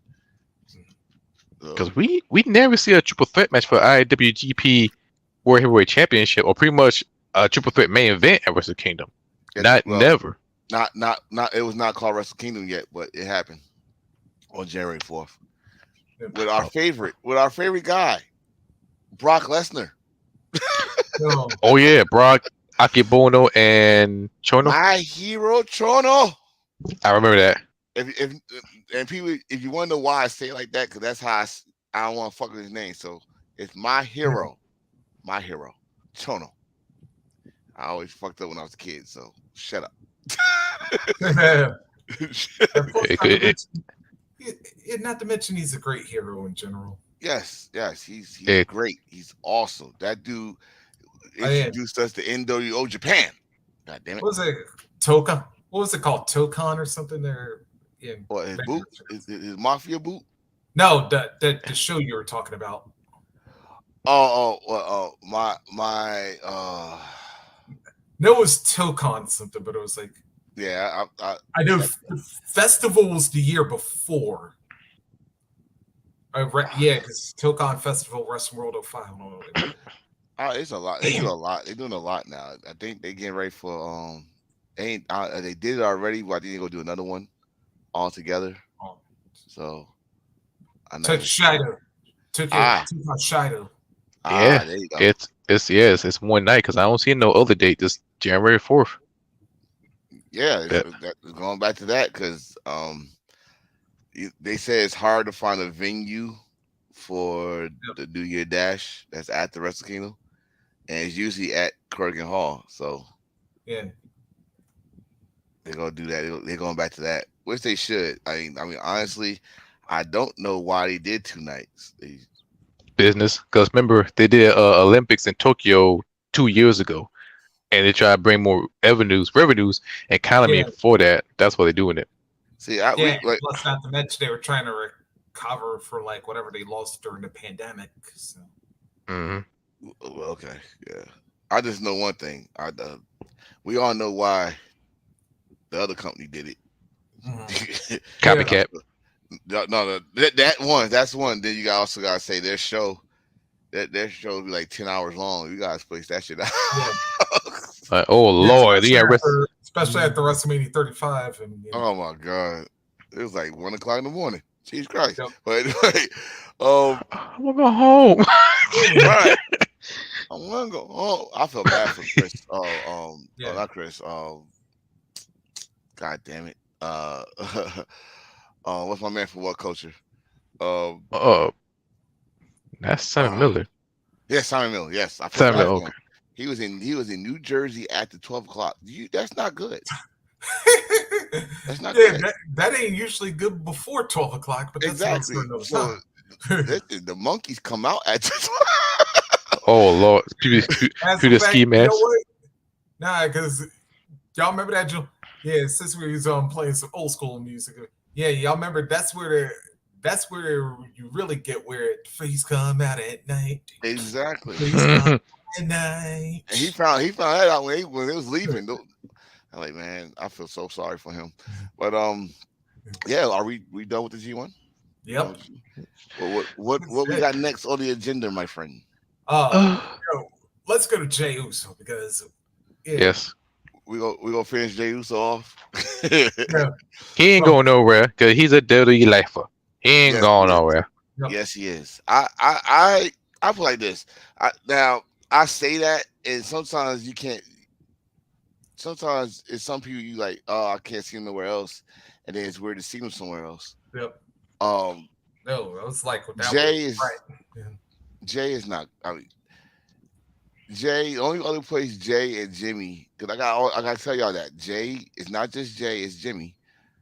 Uh, the only place I could see, the only place they ever worked was reality of wrestling, Mhm. which is Booker T shit. For them to go somewhere else, it's like it's gonna feel like starting over. Like, yeah, Um, your name is good. Your name is still good. I mean, you are part of the dynasty. You main event WrestleMania. You're a multi-time tag team champion. But going somewhere new where you probably only know a handful of people. You don't know the office you about to go into because you so used to one office or figurehead. It's like starting over. You gotta learn shit on the fly again. It's not like, oh, I just go in here and wrestle. No, this is a business. Is it evil business or is it a little corrupt business? A little bit. I mean, if they pop up in New Japan, you will hear all the pops because they know who they are. They wrestle in Japan. They show up at AEW, oh, they know one match they want to see: the Young Bucks versus the Usos, or whatever the name going to be. If they pop up everywhere they go, their name is huge because their name is carry their weight in pro wrestling. Yep. So, with that being said, hypothetically, if they go somewhere like New Japan, I willing to bet by the end of wherever the year going to be, they're gonna walk out as a champion. If they go on AEW, oh, you know they're gonna milk that shit to the end with them against the Young Bucks. Hell, Yep. if they go Ring of Honor, well, they could be champions. They But gonna be champions there. Or either that, yeah, and you know what? Yeah, give them. Oh, you brought that up. Oh, if you could have had imagine Usos against the Lucha Brothers, or maybe against Aussie Open. I'm going this way with you. And Derek already put one match. Yep. If they go to AEW, it's gonna be Super Kick Party Yep. Extraordinaire. Yeah. It's gonna be That's like that'll be the name of the Usos, paper. right? Usos Young Bucks, two Or at least the brothers. name of the match. I'll call it that way. I call it that, but two brothers going against each other. If they go to Yep. fucking Japan, guess what? I don't get to see. I get to see some Tongans versus some Yep. Samoans. All right, Oh Lord, it'd God, be war. It'd be war. it's gonna be war and a lot of screaming. Oh, damn it! Yeah, they'll probably bring back the they'll probably bring back like the Haka and the Oh Civital, like yes, yes, and we go and the God gonna have their war but paint minus the on. paint though. And they gonna have their war paint on. The Oh Usos yeah, gonna have their war paint on. It's gonna be a fight. You know, yeah. it's like I said for the again if Ishibari, guys if that on the off chance that happens, cut him a check. oh Mhm. cut check. Oh, but That'd but be a new T-shirt very soon. very soon, very soon. But like I said, if because wrestling, I love this. I just love. We don't know. And if he or his brother, him and his brother decide to leave, to me it will boost some people up. Not saying it's gonna increase the fan base, but it will boost some dream makers. Oh, dare I say purists, fucking fandom a little bit. Like, yo, we get to see these matches, we get to see this match because there are great tag teams outside WWE, and we always want to know where Jay and Jimmy can rank against them. Like honestly, like you remember that time in TNA when the Dudleys, the Steiner brothers, and the New Age Yep. Outlaws was in the ring, and Rick Steiner ripped the New Age Outlaws and the Dudleys in half. Probably one, like it's a promo. I said he didn't stutter that he didn't even stutter. It's like he meant that shit, and I was like, yo, he got a point though, Mhm. because the Steiners they faced motherfucking tag teams from Japan, Yep. the legendary tag teams when they started with Yeah. Horseman, all that shit, Rock Roll Face Express, all of Road them. Warriors. Road Warriors, all of them. So he had a point. He said he looked at the Dudley like, who the hell do y'all face? So Bingo Hall tag team, make sure. Which I kind of got pissed off about that because you kind of shit on the Eliminators. You shit on And by the way, y'all were the and by the way, Steiners were in ECW for Steiners was in ECW. That's true. They was managed by Taz. I digress. But but then he went to New Age Outlaws and said, who the fuck did y'all beat? And Road Dogg did say, well, we beat those same Leisure Doom that you beat. And that's when Scott said, yeah, they was old. I was like, damn. But it's like that. While we still got Jimmy and Jay, this is like I said, it's a big if. We still got Jimmy and Jay. It's still in their prime. They say they 37. Yep. They still smooth in the ring. I would love to see. Got another match I thought of. Ooh. FTR. To finally get, instead of and no more of that Uchiha and all that shit. You know what? We got robbed. Look how good FTR. Well, we knew they was good anyway when it was in NXT. Yep. But look, we got robbed. All right, and they, like I said, they do decide if this shit is not a swerve. They both leave, and they go to AEW, and they don't get mixed. Get fucking lost in the shuffle. You got a lot of opportunities for not just AEW, Impact. Yep. We already said Japan, New Japan, Noah. Hell, even All Japan. I heard All Japan tag team is not that bad. I just got to catch up with it. Shit, me too. I'm lost. You got dream tag team matches to see where the Usos or the Fatus or whatever the fuck they want to call themselves when they leave could work and give us like it reminds me of when Shelton Benjamin and Charlie Haas left. Yeah. Oh yes. Yeah. They proved that they was actually a good fucking tag team. Not world's greatest, no, but they good fucking tag team. All right, and they deserve to be talked about in such a manner. I think the Usos would thrive outside WWE. Yeah. And then if that's like I can even see them. What's my team in the NWA? If they go up against La Rebellion, yeah. I like them. There'd be another good matchup for.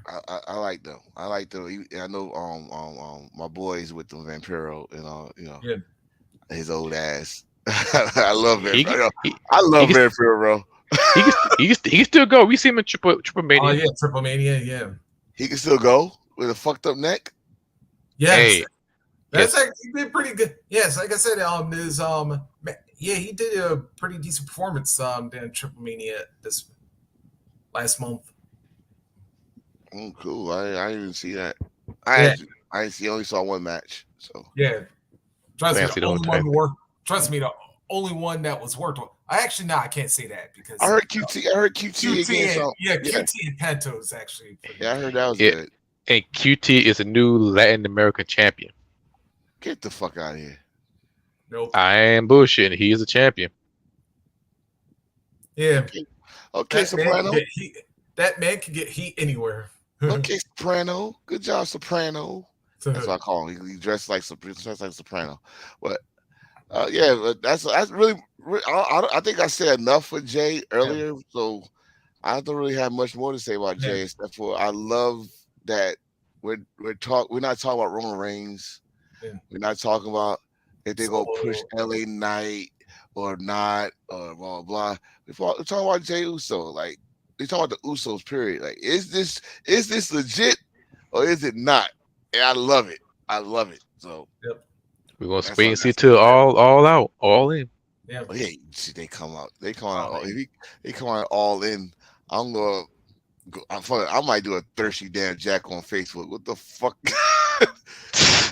Look, it's over. It's over. You're done. Bye. Yeah. Oh shit. All right. Yeah. Let's see where we go to next. Oh, Oh, yeah. Marginetti. Yes, please, dude. I watched. This is one of the rare dark sides I've been able to catch. Besides being, you know, this one hurt me to watch because, like, when I first started watching wrestling many moons ago, I was a big Rockers fan, and you know, damn, this I know like a lot of guys like tend to live their gimmicks a little too much, especially back in those days. But this is one of those times where you really saw that somebody should have stopped being his damn gimmick before it got to, or somebody should have helped him stop being his gimmick before he turned into it. Because Marty was one, and I, a lot of people say this, and it's a straight fact. Dude, Janetti was one of the most talented workers, like in the game, like when his head was on straight, because you could see how smooth he was in a ring. But it was just like with so many, not only just athletes, but people in general, that man, if you have a demon somewhere and you can't control it, ultimately it's going to get the better of you. And sadly, sadly that's happened to Marty on many occasions, and it's a shame because yeah, he's one of the biggest what ifs that it could have been because Biggest what ifs, biggest meme worthy guys, and he's the biggest fucking. I say disres. I say disrespect because I'm a fan of tag team wrestling. I hate when tag teams split. The yeah, question is it's going to which be one- the Trinity of the yeah, group. who's the genetic of the Yeah. team? And the thing is with Marty, Marty is a fuck. Marty Dark Side of the Ring should be a tutorial, another tutorial. We said Bastard B should be a tutorial when you got motherfuckers that got creative Yep. control. This should be a tutorial of a great talent that could waste their life away by doing that going the wrong direction. Yeah. Matt, Eh, I'm not Matt. This is why I say with if they keep this shit going, now we all know that Vice is might not be a channel no more. But if they ever go, if Dark Side of the Ring goes somewhere else, like I always say, shit, go to YouTube, get some followers, you get paid that way. Oh, but Oh, if they go Netflix. that way, if they go that route, this is why I'm going to say this. It won't surprise you when I see Jeff Hardy on this shit. Yep. Matt, Matt. I don't know about that part. Oh no, I'm definitely because his Oh, Dark Side of the Ring, the Hardys. I oh, see that especially coming. Jeff. Yeah. Jeff, I'm not saying Oh, he's at my heart. I'm not saying he I'm has. gonna say this right now. 2 words: Victory Road. I'm not, but Okay, yeah. God damn it. I'm not saying that he's at Marty Jannetty level because at least Jeff know how to keep himself relevant in the wrestling ring. You know, He's a world champion. yes, world champion and stuff like that, and he's not the Jannetty or the Hardys that by far. But anyway, um, um, but this is what I mean with a great talent, charisma, all that stuff. And we talking about stars from the '80s. This is why I say it got to be more people from, especially from the '70s, '80s, Yeah, hell, even the late '60s. That that time on the road, yeah, territory days. You do a wrestling match, and then you go to the local bar, you drink, you do all this stuff. yeah. They Have a hit it quote unquote girl, lady of the evening, and late in the evening. You know, I'm not Side gonna knock you piece. for that. I'm not gonna knock you unless you was married and son. You know, but you got this situation where now it comes to the point that if you go look at an old wrestling show right now, mhm. I play this game. Y'all gonna call me sick. My wife laughs at me sometimes. I like, where are they now? Type of game. Yeah, I was watching Royal Rumble '91. yep. I swear, I think I said "rest in peace" 20 times. Oh, I know what you mean by that because I've Oh like done the Lord. same with WrestleMania 6. Right. I think right. I think I said "rest in peace" at least 20 times. Yep. Yeah. Yeah. And Fuji, Piper, Gorilla. That's just the counter.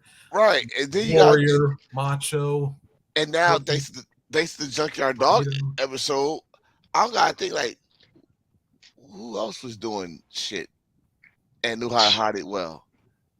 I Who else? mean, like You know, like you like you said in the '80s, cocaine that was It's a the hell of a drug. cornerstone. thank you. Yeah, You said it before I was gonna say it. You said it before I was gonna say it. Damn it! You said it. co- You said it, Rick James, before I said it. I'm upset. yeah, cocaine. Cocaine, drugs, and all that abuse they taken throughout the whole year without no rest. Yeah, it took a whole toll of them. But you look at Marginetti, '80s, cocaine, drug party. Yes, the grape situation with the Rockers. If you know the story, if you know, you know. Um, I mean, they were not innocent, and thank Oh, God there especially was no. Yeah, thank God there was no speaking out back in the '80s. Because if that would have happened, there would be no WWF. There would be no WCW. Well, I won't say WCW. There would be none of that. Half of the wrestlers would be deleted. So they got away a lot of shit, but with Marty, if he would stay clean, I think I said this on Family Meeting podcast. If Martinez stayed clean, he would have been the great. He would have been the Triple Crown champion. He would have been almost the same boat as Shawn Michael, or somewhere close to somewhere in between of Razor Ramon, or even somewhere 1, 2, 3 Kid at the time. But But drugs, you gotta remember, demons, everything else. Marty is a former tag team champion with 1, 2, 3 Kid. Yep. I was there when he lost the belt. Oh I was yeah, there man. when we Start all running. I was there when we all said 911 and said 1, 2, 3. But Oh uh, yeah. Oh oh man. yeah, we was roasting him at that. Like, he's a Fully Con champion. Yep. And if he Had the had best match of the title year change with on Monday Shawn Night Raw. Michaels. Yeah. He had match of the year with Shawn Michaels on Monday Night Raw. And the thing is with him, he was his own worst enemy. Yeah, a And, phrase that was repeated heavily throughout that show. let me say this right now. You just remind me of something when you said that. Brutus the Barber BK is the last person, the very last person of the history of people to call anybody a kiss Yeah. ass. Oh yeah. You, who's been up Hulk Hogan's ass your whole career, to call somebody a kiss ass? I Mm-hmm. mean, he didn't kiss enough ass because he ain't win the world championship. To be honest, But he got work. that He got work, and he was on. No. Let me tell you something about Bruce Barber BK. He was on one of the best damn tag teams and, well, around that time, the The Dream Dream Team, Team. him and Great Hound Valentine. Who got on that job? Hulk Hogan. Who got on the job at AEWA? I didn't even know this shit. So I had to look like, holy shit, that is him. They look like fucking Hulk Hogan when he left AEWA. Hulk Hogan. This motherfucker got a job at WCW because of Hulk Hogan. You, my friend, Yep. don't say, "Oh, we were just buddies." No, no, no. You was the brown nose of Hulk Hogan True Balloons. You had Hulk Hogan skivvy stains right here with my freaking mustache. At. You fuck out of here. You are the last person to call somebody a kiss ass. And then when Hulk Hogan The couldn't get you Gopher. back in the business, That's when you Hulk Hogan had a little beef here and there at a point in time. So don't give me that bullshit. You the last person to call somebody a kiss ass. Okay, Shawn Michaels to me was not a kiss. Was he a jerk? Yes. Was he a kiss ass? No. He was smart. He knew that. First of all, he knew that he couldn't hang with Marty when it comes to the partying. He couldn't hang with Marty and the drugs. He couldn't. Marty was ahead of him already on that one. Another thing is, Shawn already had the shit idea. He trying to be the biggest thing going in wrestling. You can't be the biggest thing going in wrestling as tag team at that time. Even I mean, hell, even Bret Hart knew that shit. Yep. Yeah. So, but those two was not the big guys that at the time was looking for. But they changed that shit over time thanks to the scandal and all that other shit. Yep. My my my thing with Marty, I'm gonna get off Bruce Bar BK because I actually like Bruce Bar BK because and he's part of the history of Yeah. Marty Jannetty with the window. Yep. I with Marty is this. Marty could have been this, Marty could have been that, but again, his worst enemy. In fact, when they even brought Marty back during the fucking Vince McMahon, Shawn Michaels angle and Yep. gave this man a contract, he fucked. Well, I ain't gonna say he fucked it up. How was his past Yep. came Caught back, up. caught up to him.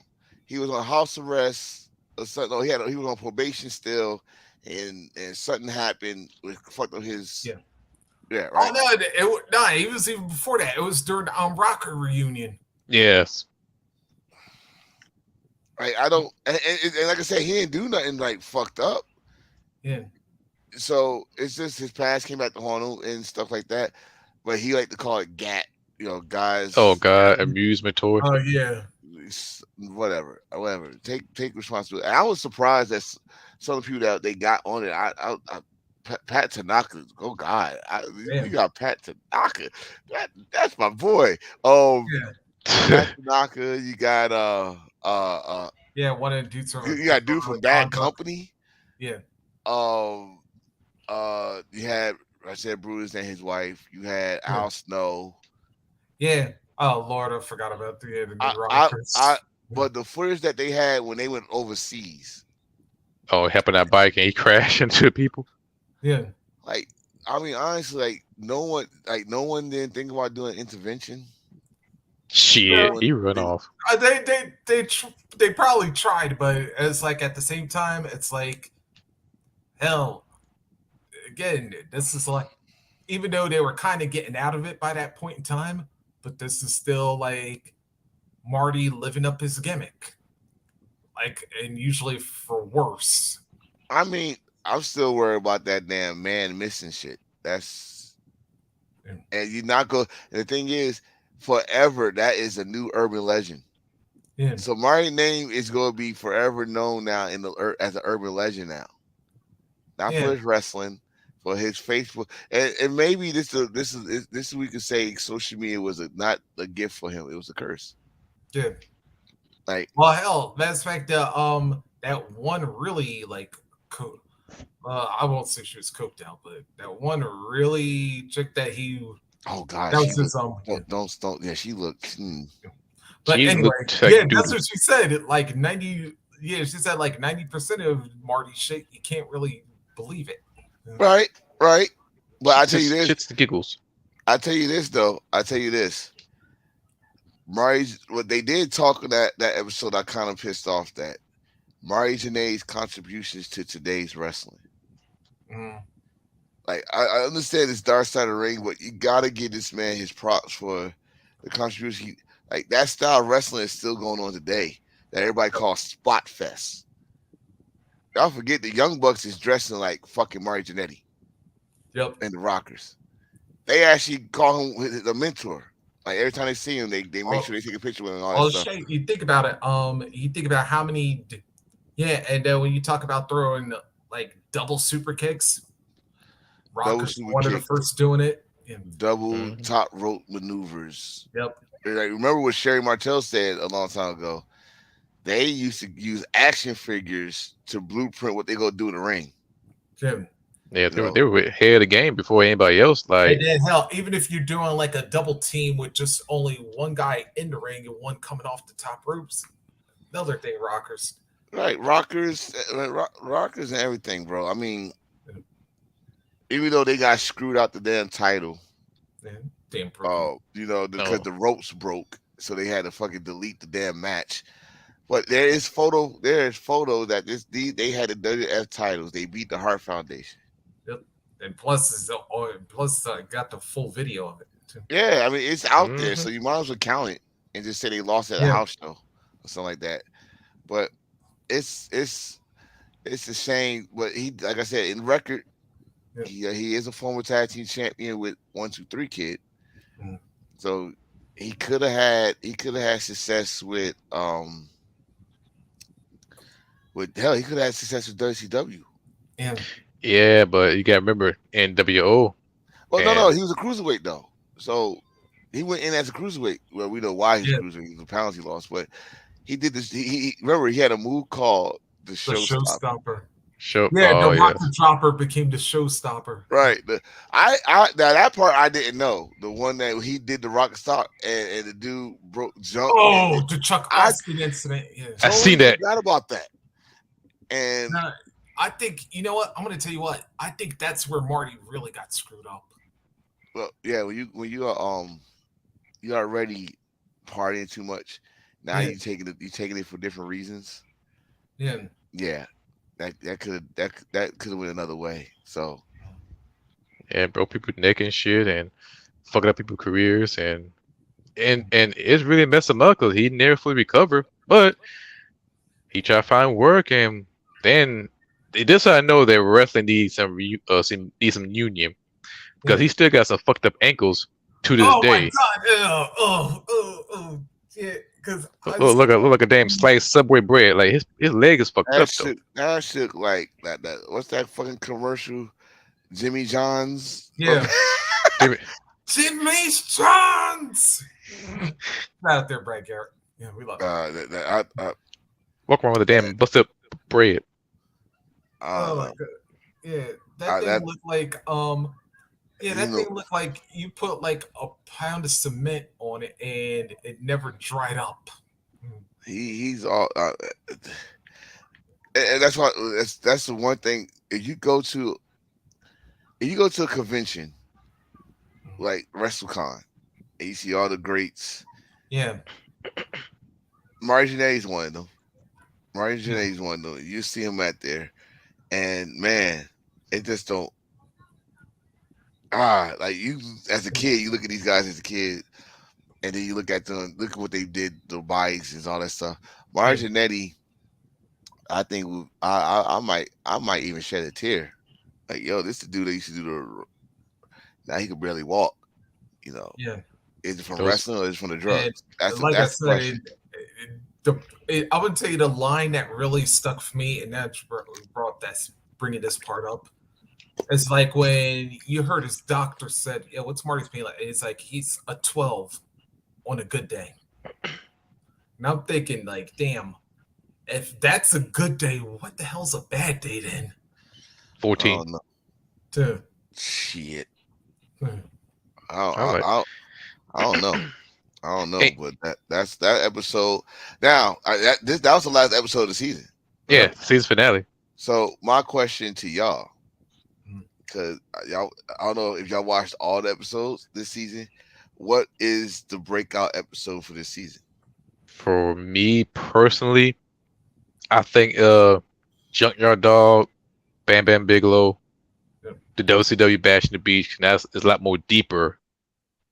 And I would have to say,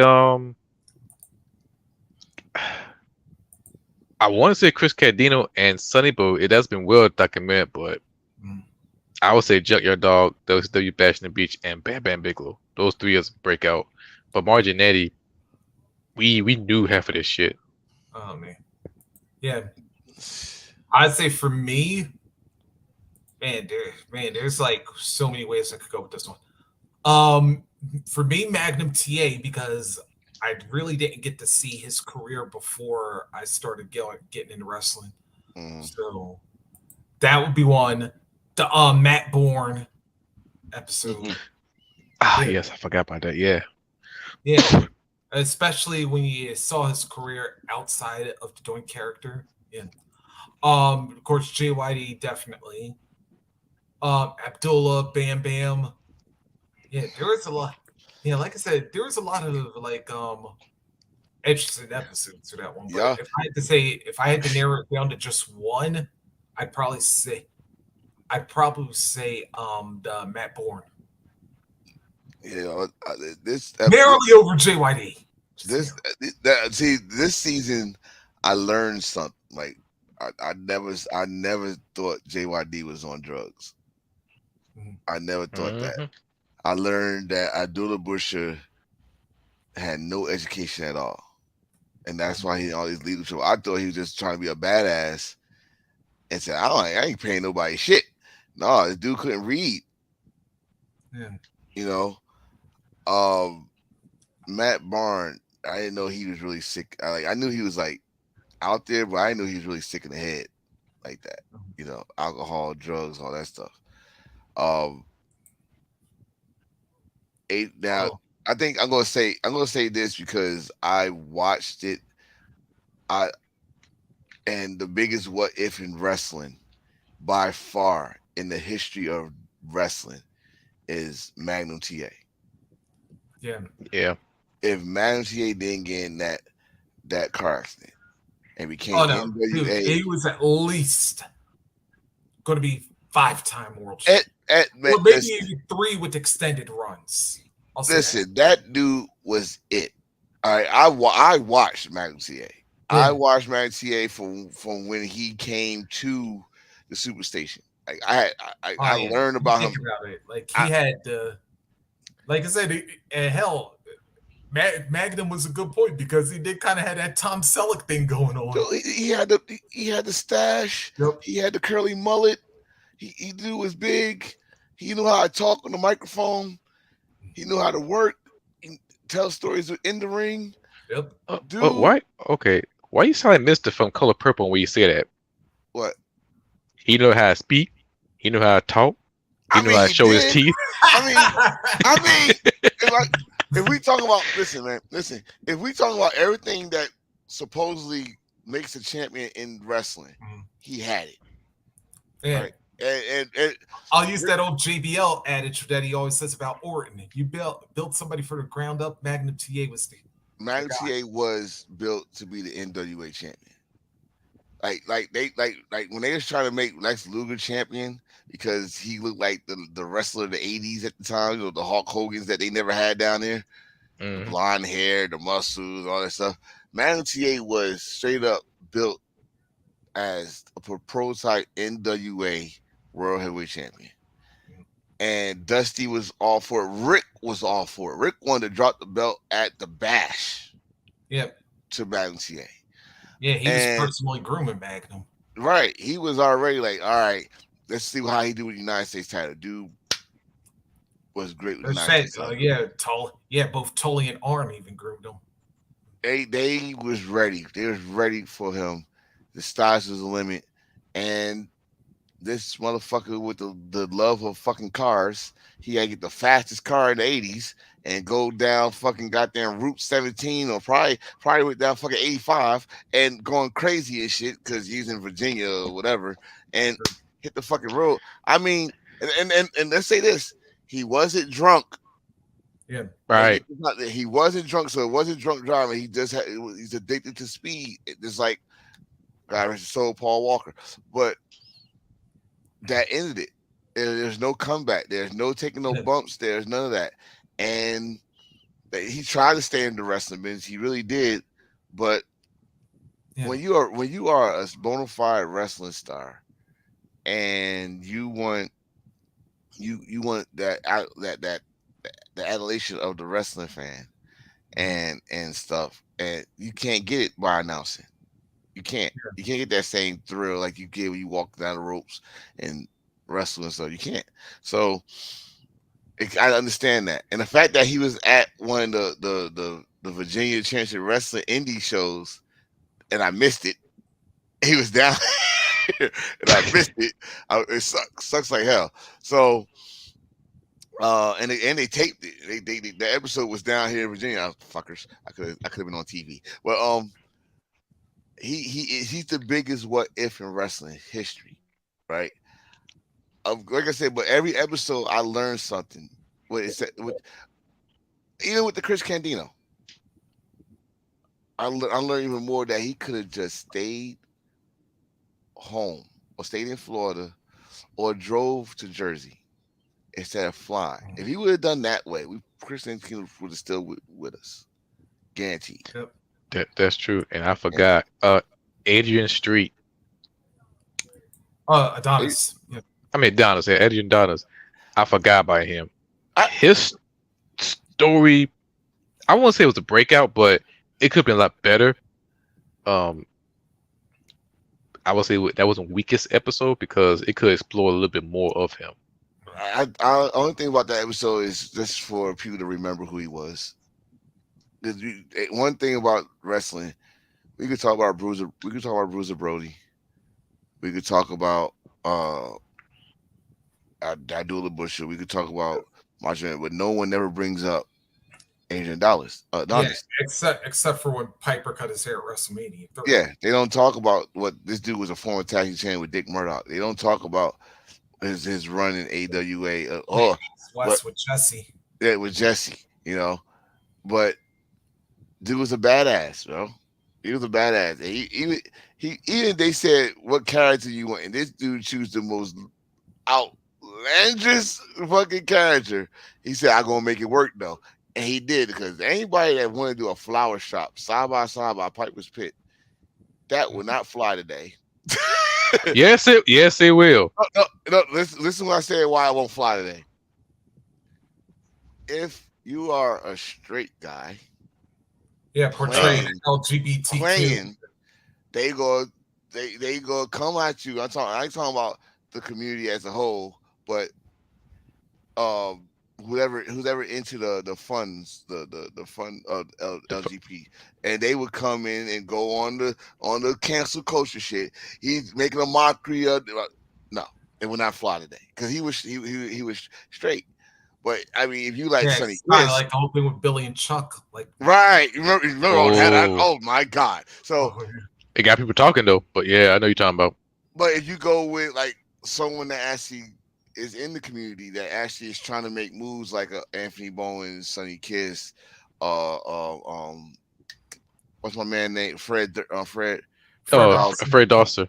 Yeah, yeah, because those guys are in the community, and you can't like, okay, he's trying to be one. No, this dude lives it. He goes through the same fears as a regular, right? You don't want nobody imitating. You poser, you phony, you know, Phony, you you big know. phony. That's why I said it wouldn't work today, because boy, especially with social media. Oh my Oh, god. Mm-mm. Yeah. and I know something. This man, this ain't the first time this man created a gay character. Nah, he, Yeah. but see, this is why I say, oh, they should do a Dark Side of the Ring with Vince. Well, they kind Or of at did. least now that what's that term? Like They, like either androgynous or ambiguous character. We'll say it that way. Yeah, but they did something with Vince McMahon. I think they need to, yeah. because Vince. It's two sides of Vince McMahon. Is Vince McMahon the fucking genius that he was in the 80s and 90s? I can say the ruthless aggressionary. He let a lot of shit be great there too. But I don't know when he lost his mind. I think he probably lost his mind. He tried to act like he died and shit. But and he lost touch and shit. But um they need to do two sides of Vince, because you got the Vince that we know, and then you got the Vince that we don't know that we're learning about. And this nigga, he's a pimp. Oh, no, wait. I can tell you this right now. this Vince that's coming out now, woo-hoo-hoo, yeah, let me tell you, there have been stories coming, and you know what? And matter of fact, I think I mentioned the story once before. There's an old episode of Super, and coincidentally, it was a Big Boss Man match. Yeah, there was a moment on commentary where Jesse was ask asking Vince, "How come the police never got after you?" Oh yeah. Yeah, Remember that was the time that Jesse was really trying to get fired. yeah, Yeah, Yeah.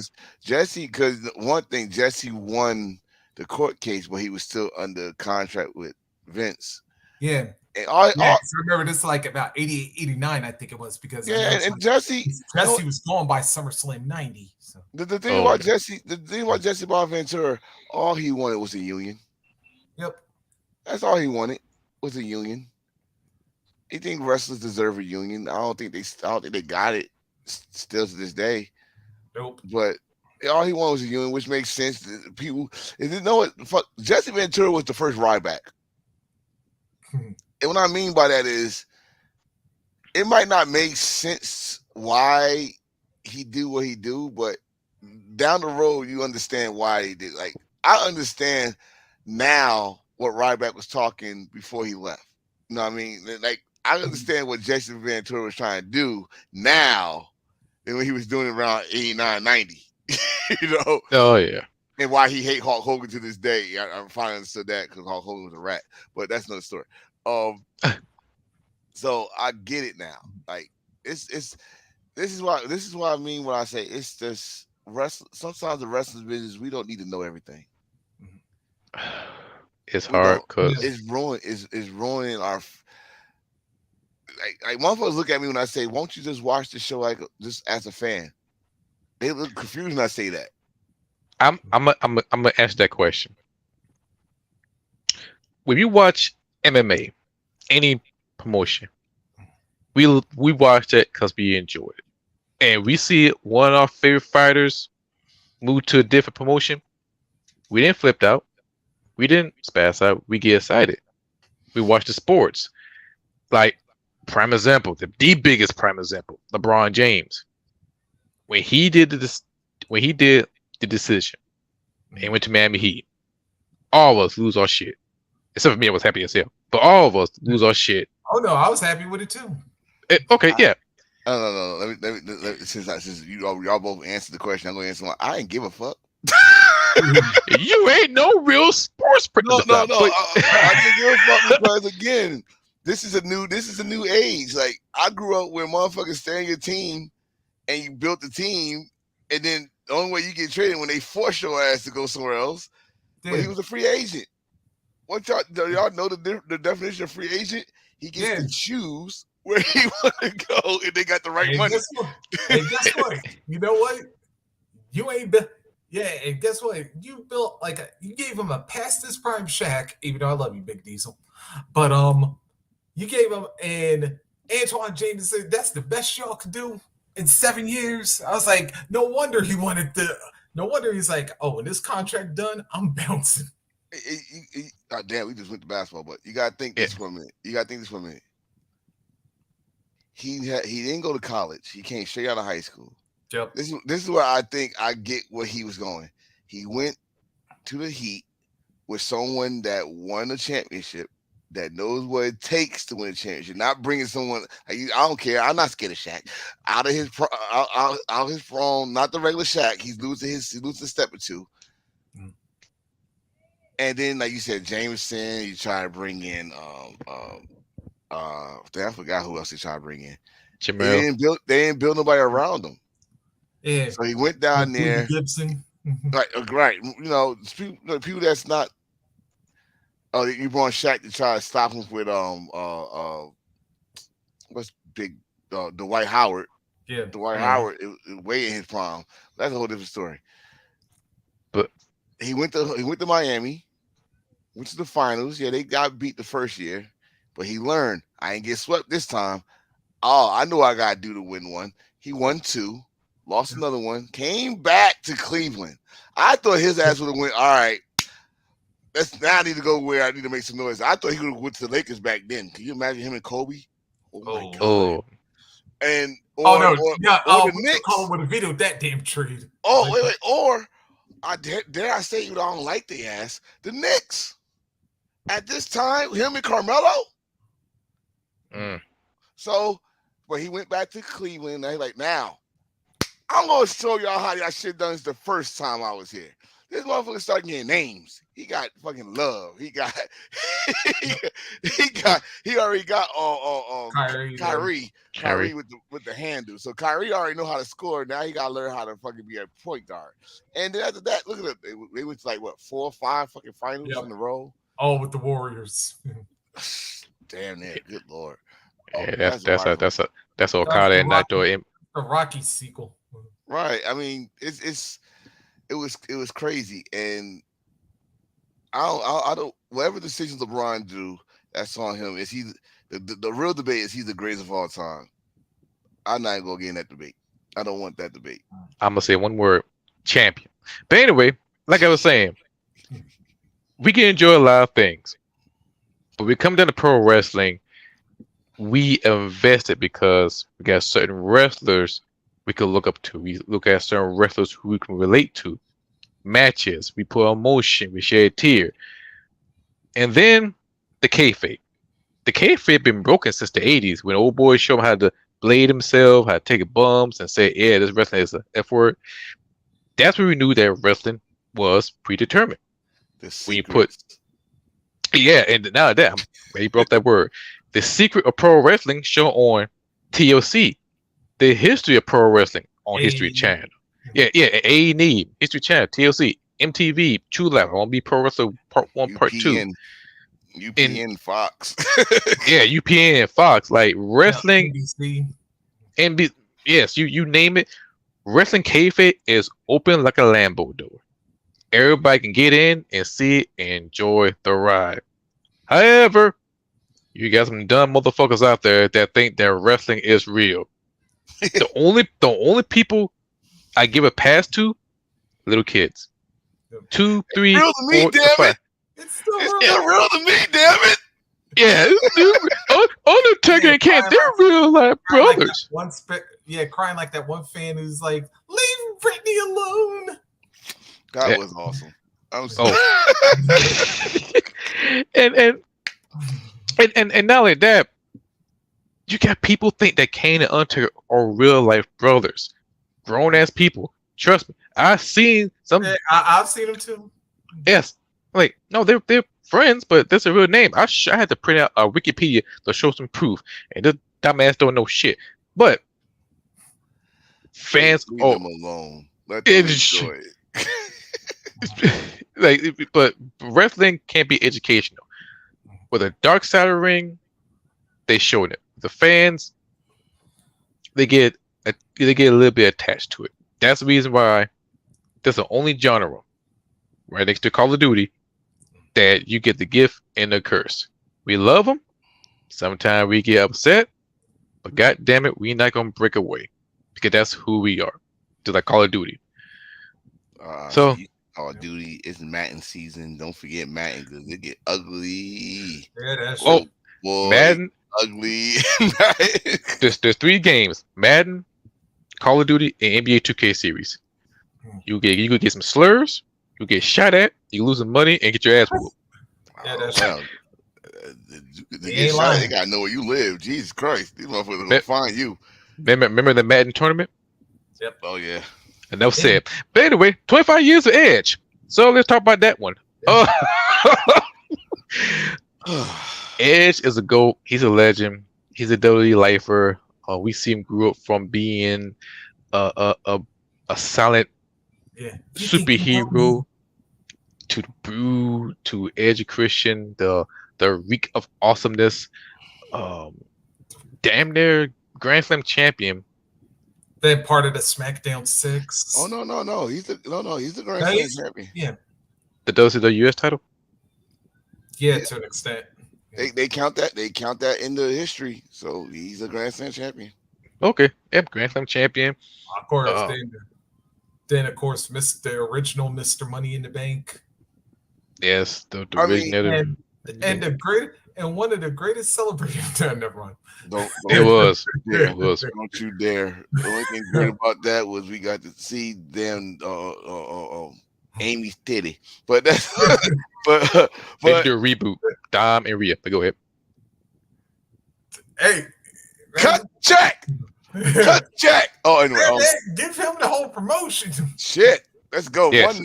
one night. I'm just on, but Hey, but I every championship possible.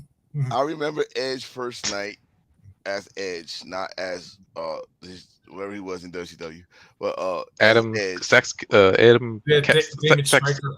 Yeah. Yeah. Damn. Damon Striker. Yeah. When he broke Jesus' neck on a Yep. sunset flip. Yeah. But Edge, I don't think no one saw Edge being this back then. I don't think no one saw World Heavyweight Champion. I don't think no one saw WWE Champion Edge. They probably just saw Intercontinental a tag team at best. Edge loved this business.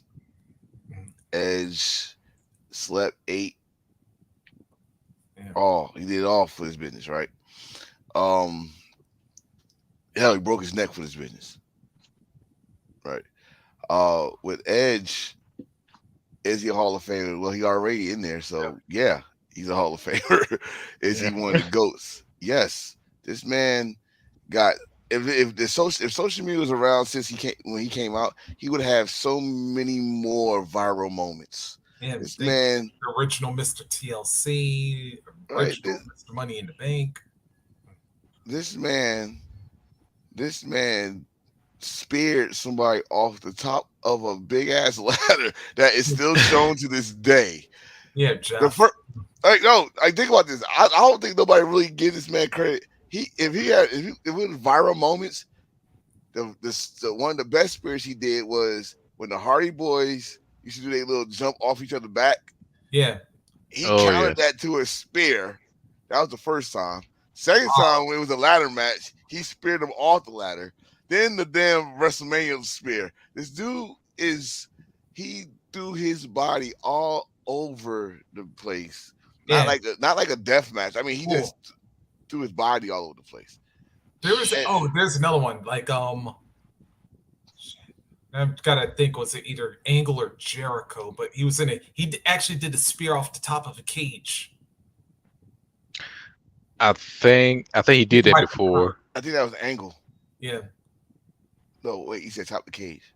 Yeah, I think it was on an episode of SmackDown. I think that was Angle. Yeah. Yeah. Yeah, I think that was Angle. But again, like this dude had classic. I think once he became heel and had a chip on his shoulder, Mhm. it set him apart. Like it really set him apart from Christian. Yeah. Like him and Christian was still doing the same shit. But it really set him apart from Christian. Now, if everybody's talking about who had the best comeback story, I'm still gonna say Edge because yeah, you won a title here and there, and yeah, you had to go heel and go off the rails, Christian. I mean, I like what you're doing right now, calling yourself the TNT champion. You know, you did win the TNT title. Yes.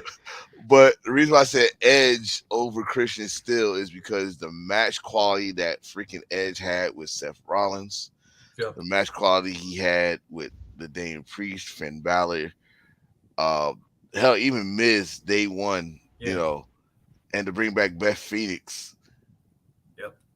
I give Edge the match quality as his comeback over Christian. They still both Hell, even they, that match he just had against Waller recently. they need what they need to do, and what they need to do is put Edge and Christian in the Hall of Fame. I think Christian already in the Impact Hall of Fame, but Yeah. I think you need to put Edge and Christian in the Hall of Fame, WWE. Because one thing you're not gonna do is call Christian Janetti. Hell no. Christian is a two-time World Heavyweight Champion. Christian is a two-time ECW champion. Christian is Intercontinental champion multiple time tag team champion. He did not win the Well, at United States least title. two. Yeah, two in WWE, and then of course, I think Oh yeah, I'm gonna two in mention that that. two in He I'm gonna mention it. TNA. Or I'm he's gonna a maybe mention. Grand Slam. I'm gonna mention the NWA champion. yep, Yeah, and he also a Grand Slam champion. He also win the light heavyweight championship yep. He is in Yes, Europe. also he is a Grand Slam champion. Christian, the champion of Europe. Yes, he had, and Oh, he had one of the best entrances ever because I was singing opera in my house. Christian, I was all that shit. Yep. So yes, I'm putting a verdict for Christian Hall of Fame. But Edge 25 years that he gonna face Sheamus on the 25th anniversary of his first match. Is that am I saying that right? I believe so. yeah, I think. and I I close oh one for god, each it's other. gonna be stiff. Mm, It's gonna be his home in Toronto. So mm. that's And awesome. man, you think about like Edge's career.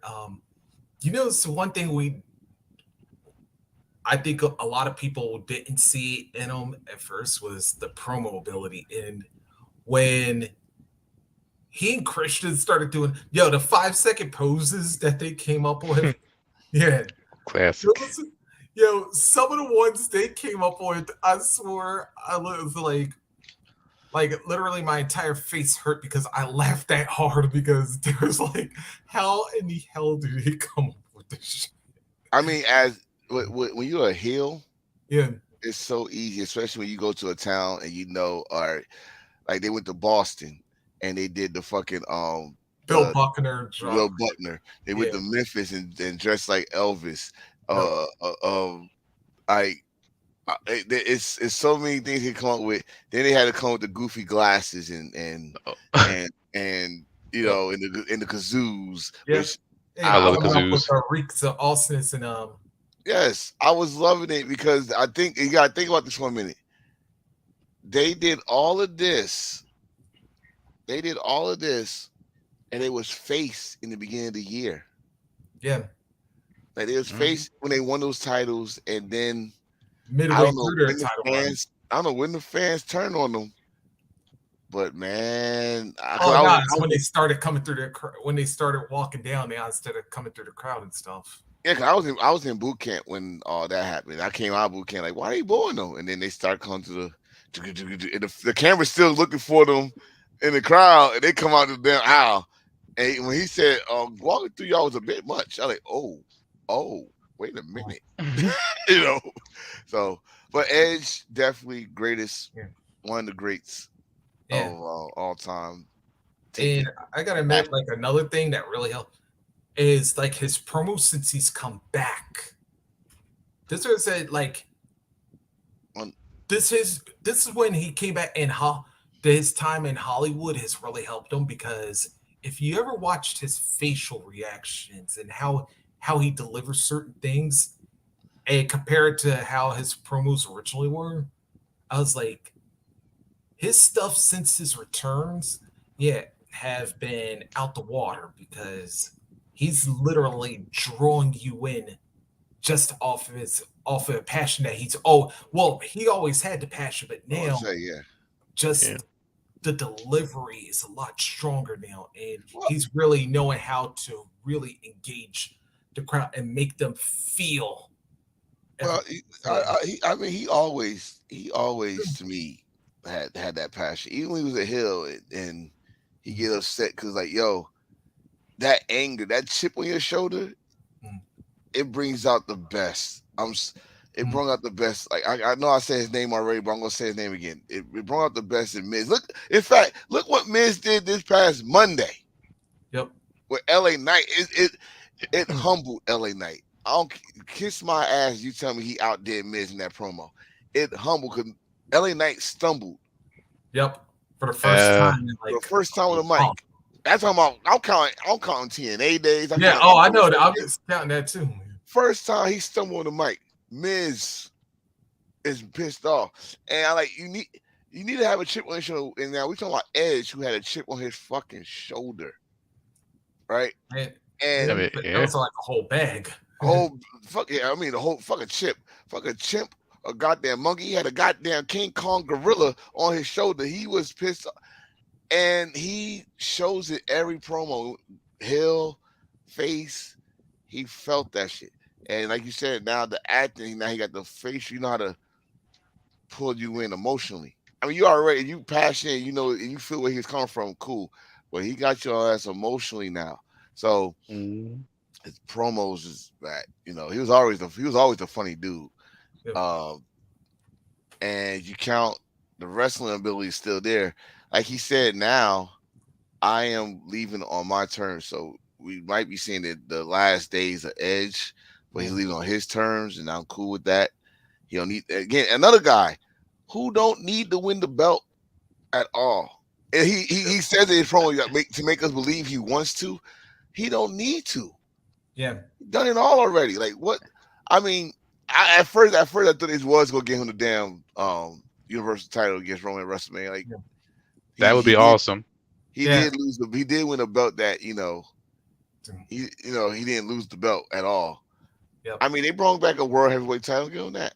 Yeah. you know, it's close to the world. It's close to the big gold belt that he didn't lose. I mean, give him that. Yeah. Another like I said, the person that don't need to win the belt, uh, just give us great matches, great stories. I loved him and Seth. I Yep. loved, I loved. Him and Finn at Mania, like, I think that match was that went longer.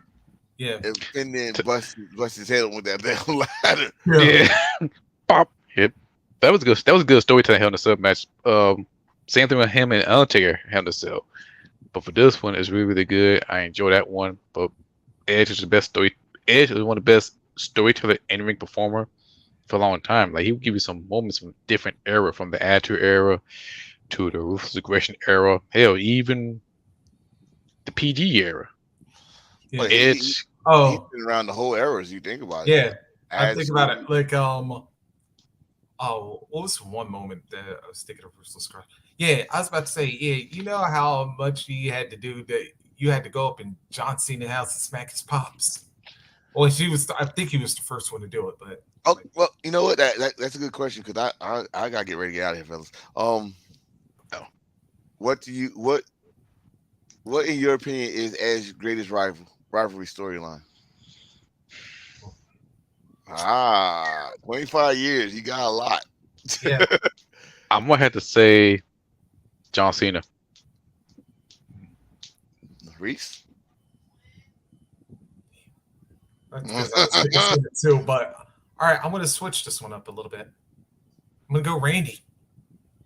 Ooh. Because remember that spanned not just evolution, where he ended Randy's run, but then you think rated RKO, and then the comeback. Even though that one match, yeah, yeah, I tossed that one. But other than that, yeah, Okay. Okay. I don't mind John Cena. I don't mind Randy. I also go put Undertaker on there. ooh, Yeah, Uh, that was a good rivalry. if you like if you look at it, I say that like yo, you understand when this really started. Yeah, y'all oh, everybody back in the forget Edge was '90s. part of the ministry. Yep, Huh. Edge was, he was already under the learning tree with Undertaker, so I liked it. yep, I liked it. So I mean, Edge, John Cena, yep. um, Edge, John Cena, Randy Orton. I could That say Christian even. oh wait, how we gonna forget Matt Hardy? Cool. That was. It could Yeah, have been longer. yeah, and you want to talk about blurring the lines between fiction and reality? Yeah, It could have Yeah, been. You know what's messed up? Edge and Matt Hardy could have been the greatest rivalry of all time because you blur the line and you could stretch that out with Edge leading Matt and shit. If you throw in the word title or title picture, it would make it even more. But Matt and Kane overshadowed that shit because Lita got man. pregnant. Oh, Lord, my wife watching something. And I ain't like that shit. Um, so I mean, Edge had some good rivalries. Matt, I would say Jeff too. I love when Jeff came back and they had a little rivalry for the yeah, title. I would have said Chris over the years, Chris Jericho. Yep. All right. Um, Hell, even though it was brief, hell, even Edge and Sean had a pretty decent one. Sean was good just because that was part of that chip on his shoulder. Yep. These motherfuckers coming back and getting title shots, and what about me shit? Um, Oh yeah. what other edge I could think of? Well, Batista. yeah, Batista Mhm. definitely. Well, but that got to add on with Undertaker too, because they all was going to the Royal Heavyweight title that year Yep. and Yeah. stuff. So, I as much people don't understand this, I would never put Triple H in it because they didn't really have a long Yeah. program Yeah. It at But was. all. it did have one memorable moment though.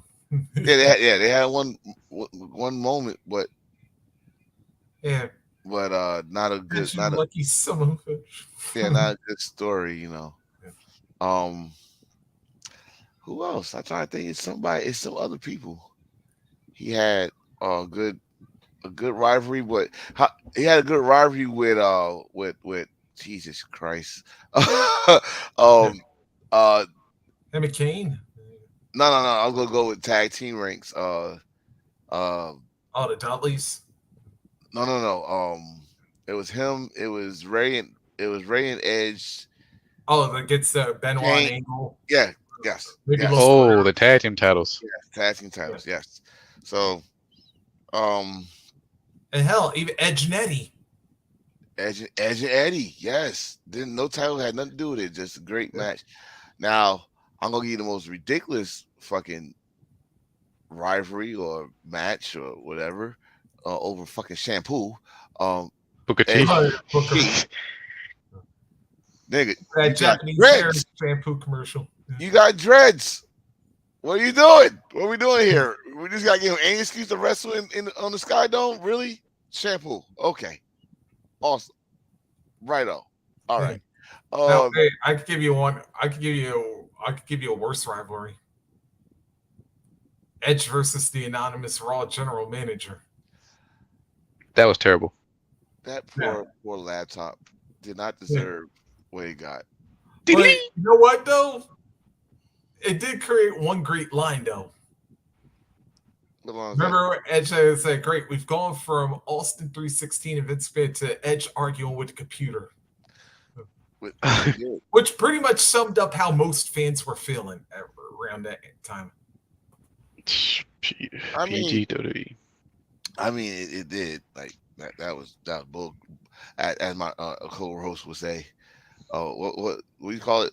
Bull dookie, Two Yeah, pants. boo Dookie. bull dookie. Yeah, two Yeah. bags of ass. I wish you could put that video. Two bags of ass. Yeah, I mean, Edge. You know, but then again, everybody like Edge has that. Guy has some bullshit with their resume. I Yeah. don't think I don't think no one in the history of the rest of his don't have some type of shit in their resume of some type of bullshit storyline. You Brock know, Lesnar.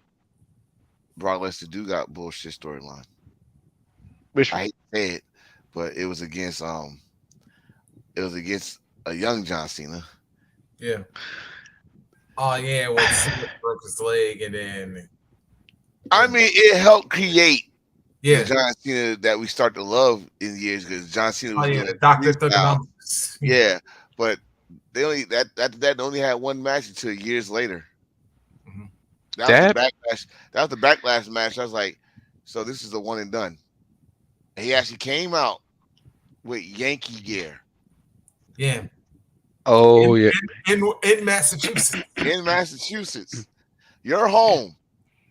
They Yeah. must have told you to do that shit. Or they said you want to get booed in your home. You know how to do it. And he said, I know. You know what? You know what's the irony of that shit? When CM Punk and John Cena had that promo, Yep. and CM Punk called All the John good Cena a Yankees. Yankee, and He Cena got smacked. mad, Yep. You and know that's what? some If I shit. was CM Punk, I would have brought that picture out. Like, don't deny it. We got proof. They had to try like, see, Damn. you know what? Oh, he would They kill get him. mad. Yep. They don't think like us. They don't think. Like us. Yeah. Nobody ever Fellas, does, but sometimes it actually turns out to be a good thing, but that's no story, no time. Yeah. Hey man, All right. we had 822. What's up? Yep. All right, We got Oh, we got a redo. Yeah, Damn it! yeah. Wait, did we do redo on SummerSlam already? No, Oh no! I got '93. this one. Oh Yeah, no! I can't miss this one. yeah. Okay, I got All 7 minutes. right, Let's we'll go. speed through this because we also got yeah, because we also got a New Japan thing to come up for this weekend. But Okay. SummerSlam '93. Yeah, by the way, for those who don't remember, this our redos. We take a look at the card, but then think about what we would have changed about it, match wise, or just card in general. So Totally here was messed the up. card as was. Yeah. Okay. Of course, main event: Yokozuna defending the WWF Championship against Lex Luger. We had Shawn Michaels defend the Intercontinental title against Mr. Perfect. Hmm, Steiner Brothers defended the tag team titles against the Heavenly Bodies. hmm, We had a Rest in Peace match with Undertaker and Giant Gonzalez. hmm. We had, of course, the Battle of the Kings with Bret the Hit Me Hard and Jerry the King Lawler. Let's see, we had Razor Ramon taking on the Million Dollar Man. Funny. Yeah, we had the 1, 2, 3 Kid taking on IRS. Hmm. 6-man tag with Smoking Guns and Tatanka taking on the Head Shrinkers and Bam Bam Bigelow. What? And yeah, Wait. What is wrong with that sign right there? two. Let's say that line again. What was wrong with that line of Yeah. freaking smoking guns and Tatanka, cowboys and Indians Indians. teaming up with each other? And I think Bobby actually made that reference during the What kind of world we living in when the Yeehaw! Pow, pow, cowboy pow, pow. is teaming up with a Native American? We go yeah. here in Embrace the Thirst. We gonna respect our Native Americans. Yep. What? I'm sorry. Yeah. Yeah, and I Like, think, like I said, I think Bobby actually made that joke during the pay-per-view. that's why he's the I'd man. listen to it. Yeah, and then of course Martin Jannetty taking on Ludwig Borga. What a squash. Yep. And with all that patriotic shit around this SummerSlam, you gonna have that man who hated America. That was his vignettes. Hated America around that scenery, looking Yep. like fucking goddamn dude from Rocky 4 and shit. Beat up Martin Jannetty, who we just was talking about, probably on the down slope of his career, and that's where you decide to do this shit. That could have been saved for Raw. Yeah. Well, That could back have been saved then, for Raw. it was New Generation era, so No, it eh, was Raw was there. That was the beginning of Raw. yeah. The beginning days is a Raw. That could have saved for the Manhattan Center. All right, Yeah. I'm sorry. That scenery was not. First of all, that's another thing. Redo the fucking scenery. All right, it's August. If you gonna do shit like that, you do that shit on July the 4th. No, I don't care about Lex Luger riding around with Ralph Craner around America like he's gonna get some damn votes and shit. Fuck that. No, we're not doing this. We're not doing Yeah, this. that Lex Express. Lex Oh, Express, which made hey, everybody jealous. Hulk Hogan didn't even have a fucking damn Hogan Yeah. Express. This motherfucker got a Lex Express. I oh, think that's don't why worry. Hogan was mad. I think that's why Hogan took it out on him in WCW. Flexi Lexi. You know? Yeah. What up? Actually, there's something else. Oh, no. That damn song that went with them too. I'll be your hero. Oh, No, that one. I got you saying. I'm a Yeah. hero. Oh, Then no, I'll be your hero. I'll be your. Oh, whoa! This thing about to cut him. Oh, I'm sorry. I'm watching. Yeah. What I mean, this whole thing, this shit is Yeah. Million I Dollar would say- Man. Million Dollar Man against Razor Ramon made sense because Razor was getting over, and Million Dollar Man kind of made fun of Razor from losing to the 1-2-3 kid at the time. Yep. Mhm. Until And- like Razor helped Kid beat DiBiase. Exactly. So it made sense, but that's another one I wouldn't put on pay per view. But like I said, it turned Razor. Mhm. Yeah. IRS against 1-2-3 Kid, that could have been saved for Raw. Yeah. Heavenly Or like Bodies, Superstars or whatever. Heavenly Bodies against Steiner Brothers. That was just a hometown thing. Yep. That's all it was. Give them something That's to do. him. You know what? Um, Actually, now that I thought about it, I was kind of pissed that they didn't have the Steiners win the titles instead of just going and defending the titles. But, yeah, well, mm. it is what it is. But yeah, I already gave my main thing with this one. But now I would actually have Yokozuna win the damn match. You know, especially, and this is like one of those times where like knowing things, like, and to borrow something Hill said at least twice on the show today, it can be both a blessing and a curse. Because for the longest time, I know all three of us and probably anybody who was alive back in 1993 are wondering why did y'all not give Luger the damn title? Well, And Me. you had these damn balloons. You had the man celebrating like he won the but he won the damn match on the count out and all this. well, you remember the bio, the Yeah. build up for the shit was failing, Yep. and Lex was a true like a real asshole doing this whole damn Oh thing. no, that's where I'm actually getting. Right. That's where I'm So, actually getting eh, to this. So I'm saying that's why I now would have had Yokozuna win the damn matchup. well, they already had the celebration shit. It's not like they could just say, you know what, bust all these balloons. It's not happening, blah blah, or not drop them. So Vince McMahon said, you know what, we'll find a way to keep the belt on Yoko, Wait but a minute. How long ago did he buy them balloons, though? Man, that's the question. this is Vince McMahon now. Remember, this is on their money. Yep. Long You know, time. this is not this is not this is in fact yeah this is not this is their money. This is their no shareholders, none of that shit. So he probably had this shit for a while, and then um like I said, you did all this shit. You might as well have him win some type of way where Yokogi still had the belt. So they stole a little thing called the Dusty finish, Yep. and where yeah, the guy won, but ha ha ha, he ain't not gonna be champion. Smart at this time, I still don't like it, but smart move on their end because if they would have put that belt on Yokozuna on Lex Luger, Lex Luger. Yep. he would have to turn heel immediately. I don't know about that part. He's a Later, national heel. later on, yeah, That's what I'm saying. But but I said he had to turn. He had to turn heel. Like I mean, honestly, they was good on the face. They was good on faces. You Yep. know, they had Mr. Perfect. They Well, had Scott for a little Hall. while. Yeah. They had Scott Hall. Right. Oh, but see, no, but hear me out here. Hear me out here. That'd be the perfect floor to pull him back as a heel because Mhm. Mr. Perfect having forgotten about WrestleMania. Yep. And he could have went after him on that one. Um, But then um, obviously, if you want to really go long term, then you could have also switched him for Brett because let's not forget he knocked out Brett on the same day. you know what I'm mhm. saying? It's so many things you could use that he could turn right back to heel and say, "Ha ha! I used y'all. Y'all, you know, this is back during the F days. They could say Yep. some shit, some cartoon shit like that. Ha ha! I mean, all y'all think that I was gonna be. I don't care about you. I don't care about this. You know, take a Ric Flair promo Yep. and this is what I care about. Not you cheering me. This right here. All that shit, right?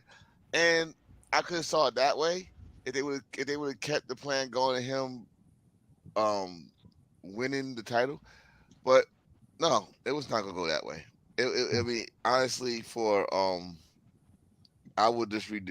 I probably would do the same thing like you said, Hill, Reese, have Yokozuna win and spoil and probably put more heat on Yokozuna. Yep. Probably put even more heat on him. Uh, another match I definitely redo is Mr. Perfect Shawn Michaels. Yeah. I don't like how that end. I do not like how that end. It was not definitive to me anyway. Yeah. Um, and it could have went. And that rivalry could have went on for another month or so. Yeah. Yeah, it And was like short. I had to say this like yeah, go ahead, Hill. I feel it was like a short feud, but the only thing I would change is have Lex Luger win that title because he got damn Luger Express. Hell, anybody can have that damn express. The thirsty I mean, express. thanks to Lex Luger. One thing I'm going to say about this, thanks to Lex Luger. Oh shit. Thanks to Lex Luger, now everybody got a bus. Yep. Everybody got a bus. Thanks to Lex Luger. So did they put him in the Hall of Fame yet? No. Nope. Put Lex Luger in the Hall of Fame because all y'all got buses and all y'all was jealous. Now look at y'all rolling. Big Show, you got a bus. Yeah. CM Punk had a bus, which he rode with Kofi Kingston and played video games with. All of them had a bus. Yeah. So there you go. Yeah, I know why they're not going to put Luger in though. He's a murderer. That's why. Yeah. Yeah, it's Elizabeth. Goddamn. I Yeah, know. because wait a minute, it's I don't Elizabeth in the Hall. forgive. I don't forgive or I don't forget, brother. Yeah. What Wait, you is did to Elizabeth Miss in the Hall of Elizabeth. Fame? Yes. Yeah, there's Or actual reason why. Yeah. where she rightfully belongs next to Macho. Yeah. But Fellas, yeah, I gotta go. also I gotta say, like Sean looked like he was good, like also out of shape during this match too. So He probably eating those muffins that got the steroids in them. yeah. Yeah, I Or went Oh there. wow. Yeah, I went there. Yeah. Hey, fellas, I gotta get off here. All right, bro. So y'all All right. continue. I'll watch. Well, I gotta get off here. All right. All right. Be there, Forza. All right. Yeah, but I was like, yeah, because Sean was kind. Yeah, speaking of muffins, I think Sean was kind of having a little bit of a muffin top at one point in time. But it was like, yeah, I know he's kind of. I knew you could see he was like saying he was kind of getting up there, and yeah, he's like eating meals with Kevin and like drinking a 6-pack every day. So Shit, he was getting a little bit chunky at the time, yeah, but he was partying. So don't forget that he was a party guy and taking on them pills and drugs and living it up. yeah. But but I will say the one thing that they got right in this whole little scenario was the Bret Hart and Jerry Lawler and it involving Doink in it too. Oh That yes. that was the only part of this show that actually felt right. And I had to say this. And this again, another reason why, man, Matt Bourne was one of those guys that you wish he could have kept his shit straight because to hang with somebody like Brett, and especially on a pay per view, I was like, dude, that could have so raised his profile a lot better. And it's just like, some guys just they come along at the right, they come along too early in life, and then yeah, or maybe they just hit their stride when they're past their physical prime, and it's like, yeah, that's one thing I think that unfortunately kind of hurt Matt in his career is that yeah he was one of those guys that managed to do both. Like he was too early before the real big boom, and then like he hit his stride late in life.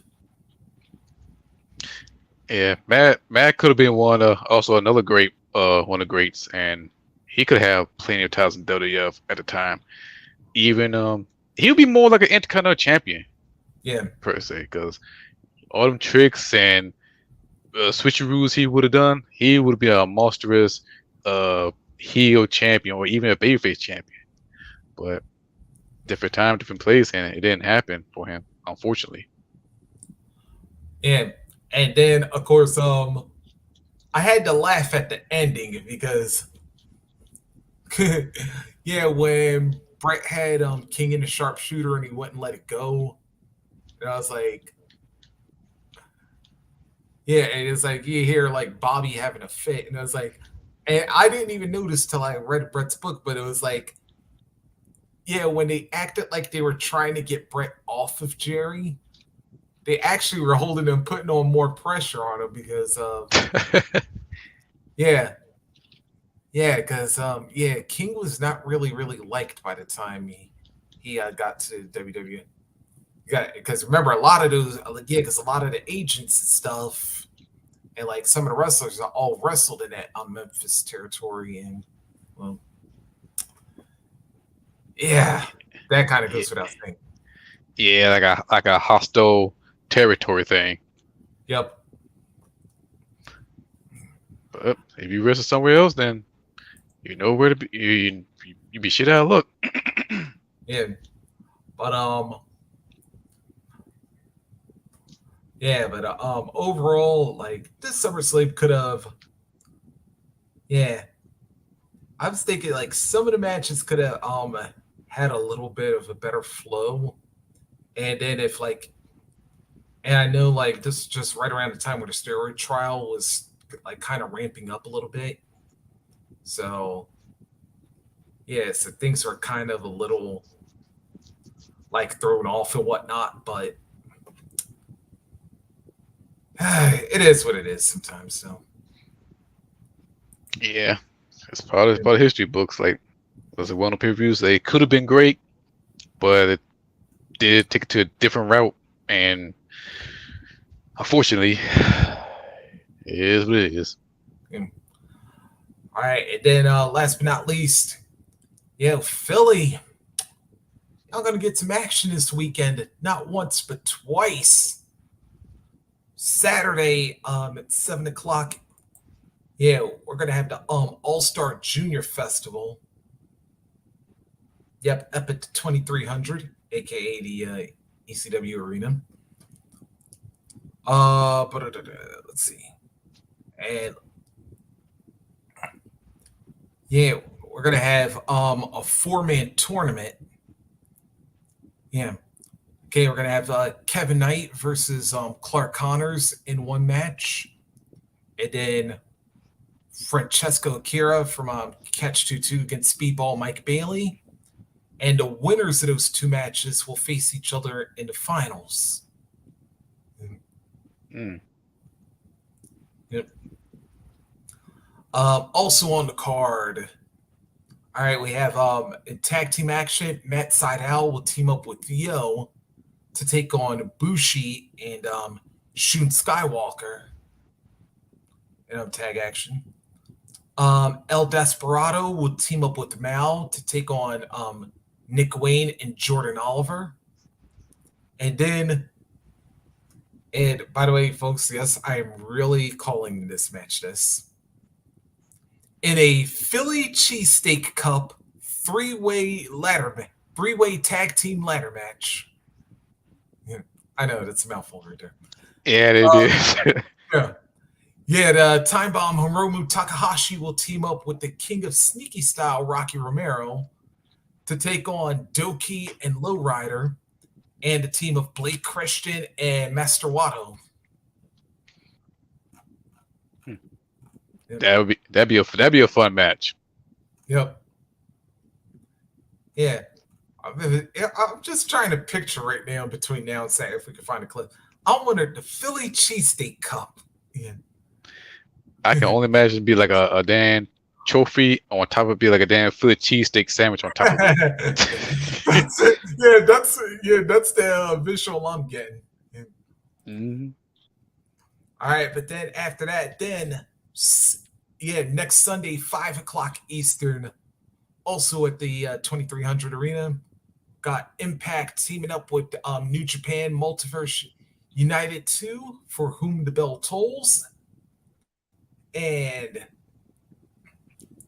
yep, check it out. We got the New Japan World's Television Champion Zack Sabre Jr. teaming up with Shane Haste of TMDK. They'll be taking on diehard Eddie Edwards, and there's gonna be some moose shit. Oh yes. Yeah. Yep. Mm-hmm. Damn. Tone, we had to get one in for you, bro. I had to get one in for you. Oh yeah. Yep. In singles action, Doki will go one-on-one with Sami Callihan. Yep. In X Division / Junior Heavyweight Scramble. Yep, there's going to be 7 participants in this one. Frankie Kazarian, El Desperado, Bushi, Mao, Kevin Knight, Rich Swann, and Chris Sabin. Oh, this one. Then 12-man tag team. Yep, it's going to be Bullet Club versus the World. Of course, David Finlay, Kenta, Connors and Coughlin, and ABC. They'll be taking on Of course, Josh Alexander, PCO, El Phantasmo, DKC, and for the first time in over a year, the, the GOD are reuniting Tamatanga and Tangaloa. Yep. That would be interesting because El Phantasmo, God Yep. go up against their old Bullet Club buddies. Yep. All right. Then in tag team action, we got Trey Miguel and Leo Rush teaming up. I gotta have X Division champion on one side and the junior champion on the other side. Of course, that being the Time Bomb Hiromu Takahashi teaming up with Speedball Mike Bailey. I mean, talk about match of the night potential right there. Be fast paced. Yep. And then, of course, the main event will be for the Impact World Championship. Alex Shelley will defend against the ace Hiroshi Tanahashi. I said that would be a match of the night. Alex Shelley and Hiroshi Tanahashi, two different styles. I'm pretty sure Yep. they wrestled each other in Japan before, but that could be a match. We could be looking forward to. Yep. Yeah, there you go. Remember that's yeah, a big weekend up at 2300 Arena in Philadelphia. Remember All Star Junior Festival will be Saturday at 7. And then Impact in New Japan Multiverse United 2, for whom the bell tolls, will be next Sunday night at 5. hmm Definitely be on the Impact Plus. Definitely be watching that. Yeah. Oh, you know, there's something else I thought about. Damn, I got to message Chris too when I get about this. That yeah, this weekend. Actually, I think tomorrow will be the actual day of it. The 30-year anniversary of Harlem Heat making their WCW debut. Mm. And Jeez. yeah, I know, man. And I was like, yeah, I didn't know it at the time, but man, the game was about to get changed when we saw we saw Stevie and Booker for the first time on TV. Mm. Yeah, that was a huge game changer for WCW and the tag team division and Mm. a whole lot of things. And once they stepped foot, it was, it'd be an epic tag team. Yep. First time and come from GWF and step it up to WCW Yep. and see how it goes. I mean, they make it some marks and make some names and influence a lot of tag teams from different race. Yep. So And you notice the thing about this was like this was one team that really didn't come in with any fanfare, but they came in, they started out on the low rung. Although some may argue that yeah they did main event their first ever pay per view in War Games in '93, but other than that, yeah they came in low, they were slowly built up, and then of course when Sherry got into the mix, then they went to a whole new level, and then shortly after that started the first of 10 tag team championship runs, and yep, rest is history. and also the infamous Booker T promo, Oh Hulk yeah, Hogan. To yeah, this day, people still talk about that. yeah. That was more like a Booker moment. Yeah, that was more like a Booker moment for that one. But still though, yeah, a combination of speed, strength, agility, and I'd say this: these were like two guys that you definitely saw the improvement in them, like over their time. Because at first, you could tell like they were still a little nervous because now this is their first time being in the mainstream. Well, actually, I can't even say that because like Global was on ESPN, so. Mhm. But now you're like hitting syndication and all that type of stuff and whatnot. But yeah, first time being on the mainstream, and then slowly but surely you started hearing them a lot more, and now they were sounding more authentic, even though they were guys from Houston pretending to be from Harlem, but that's no story, another time. Yeah, that's a shocking moment. Yeah. And then, like I said, when Sherry got into the mix, then that's when they had to rock it, and then they weren't turning back. Again. So yeah, congratulations, Harlem Heat, on you. Man, 30 years. Yeah, that's a long time. Yeah, I was about to say, yeah, I think half our audience probably wasn't even born yet, or if Yeah, I they don't were, think so. they were just in their infant stage. Mhm. Let's see, what do we got coming up next? Oh, I think we'll have what's the 19th? Oh yeah, we'll be getting ready for All In. Yeah, get ready to hype up All In, which will be the following. Oh, by the way, just for everybody, in case you're wondering, yeah, um, 0 hour will be at noon, like for on the 27th, and then the pay per view will start at 1. So we'll be back on normal time for that All In episode in 2 weeks. So Yeah, yeah, so that'd be another bye week. yep. On it. Uh, Oh no, because the show will be over by then. oh yeah, oh yeah, oh yeah. Yes, Shit, we'll be it on was in normal. London. Yeah. So we'll be so they'll be ending about 5ish. So so we'll still be on normal time. Oh, okay. Yeah. So let's see. Have so for next week, so we'll probably be having an all in hype show because because I know like that'll be going into go home week. Um, what else do we got? Um, this, oh, you know what? Since we're still in Oh, August, still got the N1, don't we? yeah. Well, we can say that for the next week episode Yeah, because we got a whole bunch of packing in. yeah. S- we need to talk about the SummerSlam Sorry, no. '96. Do SummerSlam '96. Yeah. Yeah, because I think that's what most talked about. We talk about this all the time, but we never ever get to it. Yeah. But SummerSlam '96, N1 victory, um, of course, All In hype. Um, Anything going on for DDT? so far, they're still doing Saki Akia 10th anniversary, still going on. The Big Bang tour will kick off. Yeah. Um, other than that, there's tours. Yeah, because wait, what did they just get done with Peter Pan, right? Yes, Oh, just trying to see